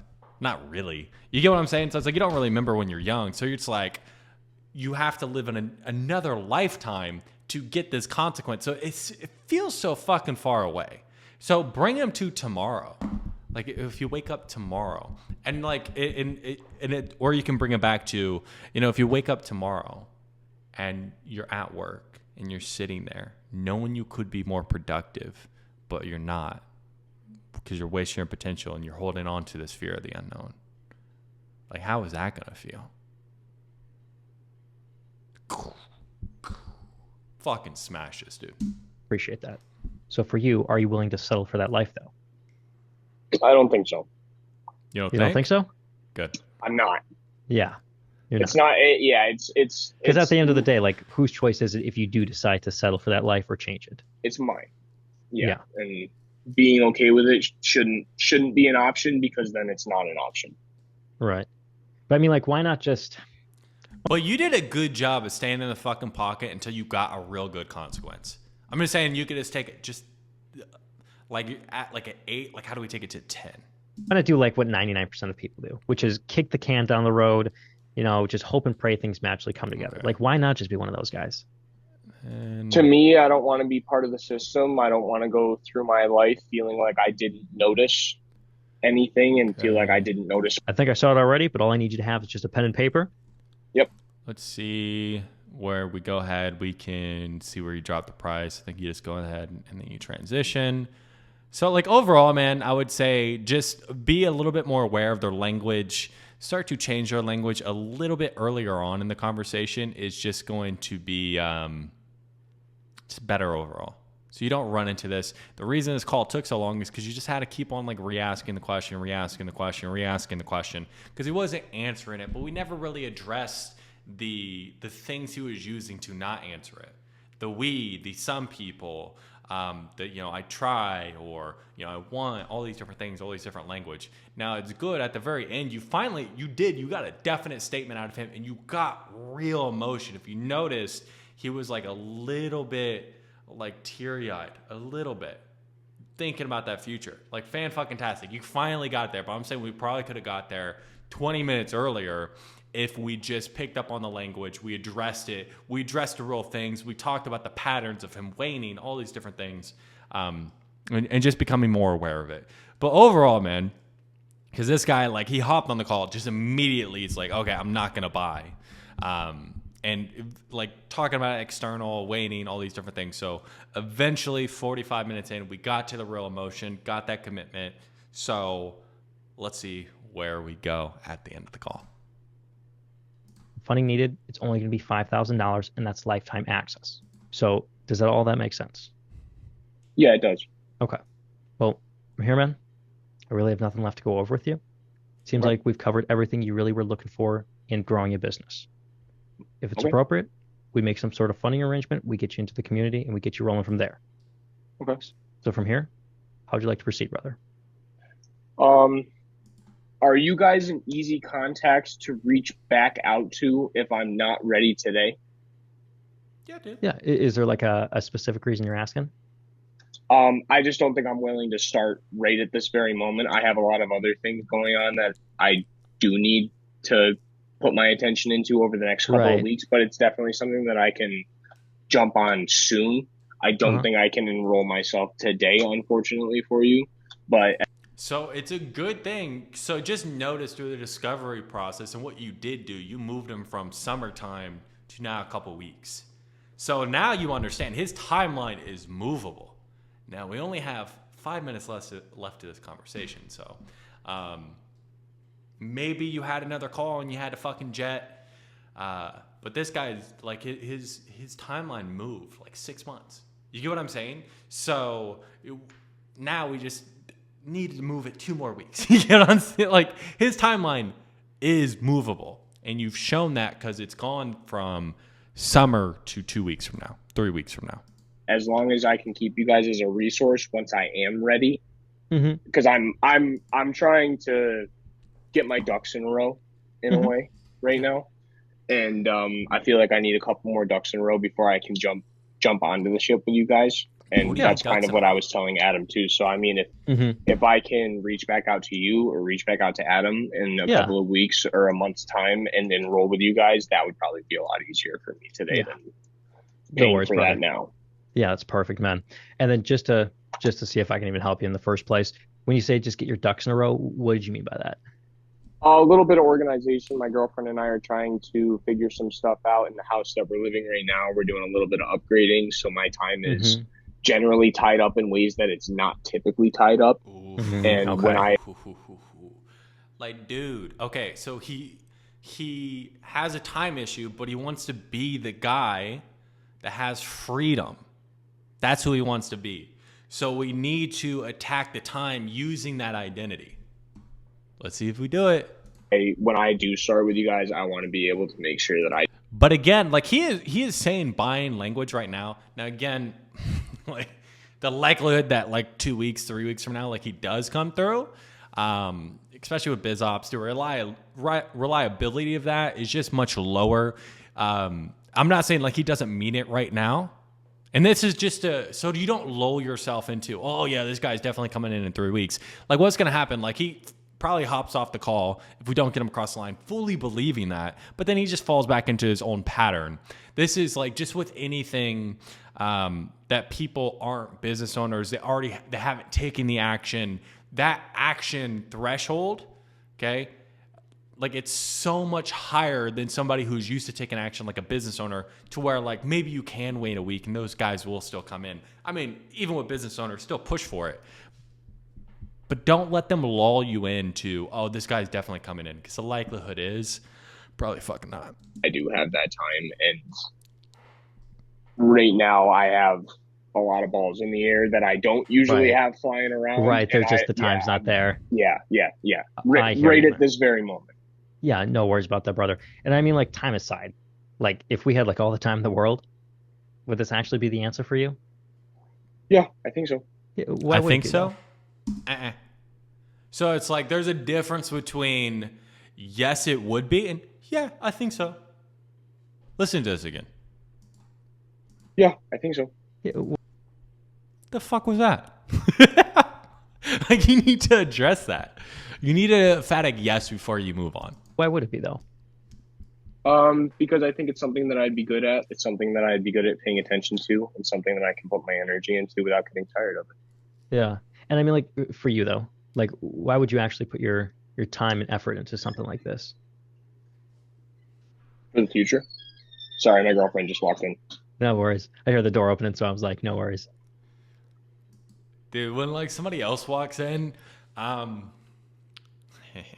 it definitely does change the dynamic, especially like you've got him to be a lot more open. So this is just going to be tougher overall. Not saying you can't do it. Like I've definitely, like people walked in, I'm like, do you want to have them hop on? Like us have a quick chat and then like, sit there and like sell both of them. It just like, it depends on if you have the time. So if you have another call at the top of the hour, and then also the girlfriend walked in, like it's just going to be, it'll just probably take more time to, if she like hovers and sticks around and wants to talk or wants to know what's going on. Like a lot of times they'll come in, but then they'll just go wherever and you can continue your conversation. Yeah, just moving forward and developing more cash flow and an income stream that's outside of our jobs. Yeah, and I can appreciate that, but for you, why would we actually invest our precious time into our future? Because your future is valuable. Yeah. So can I make a suggestion? Yeah. Yeah. Like the guy who says he has time and the guy who says he's busy, they're both right. Because at the end of the day, it doesn't really come down to the time we have, but it comes down to the time we make. Mm-hmm. So how important is it for you to actually build that second stream of income, actually provide that future for you and your girlfriend? Right at this very moment in time, I do appreciate all the insight you provided for me, but Yeah, and then he just kind of shut you down.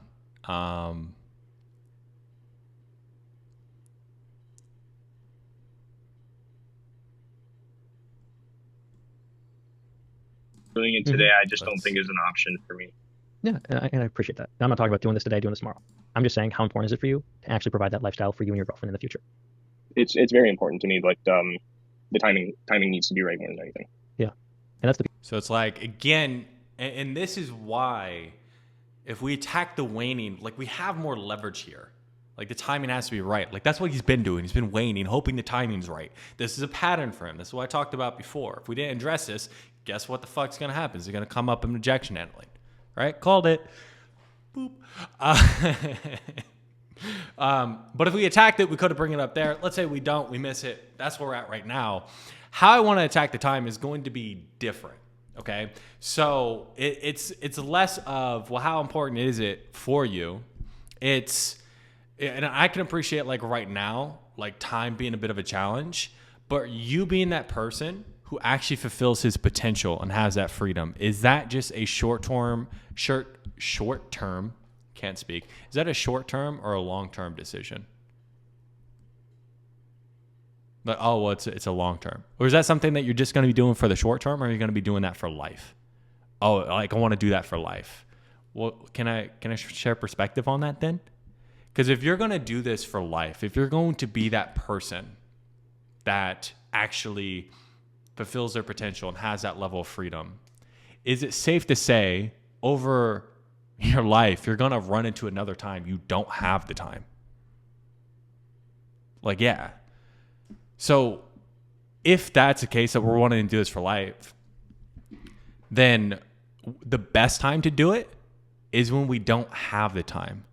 Like, why is that? Because if you can make it work when you really don't have the time, you can make it work for a lifetime.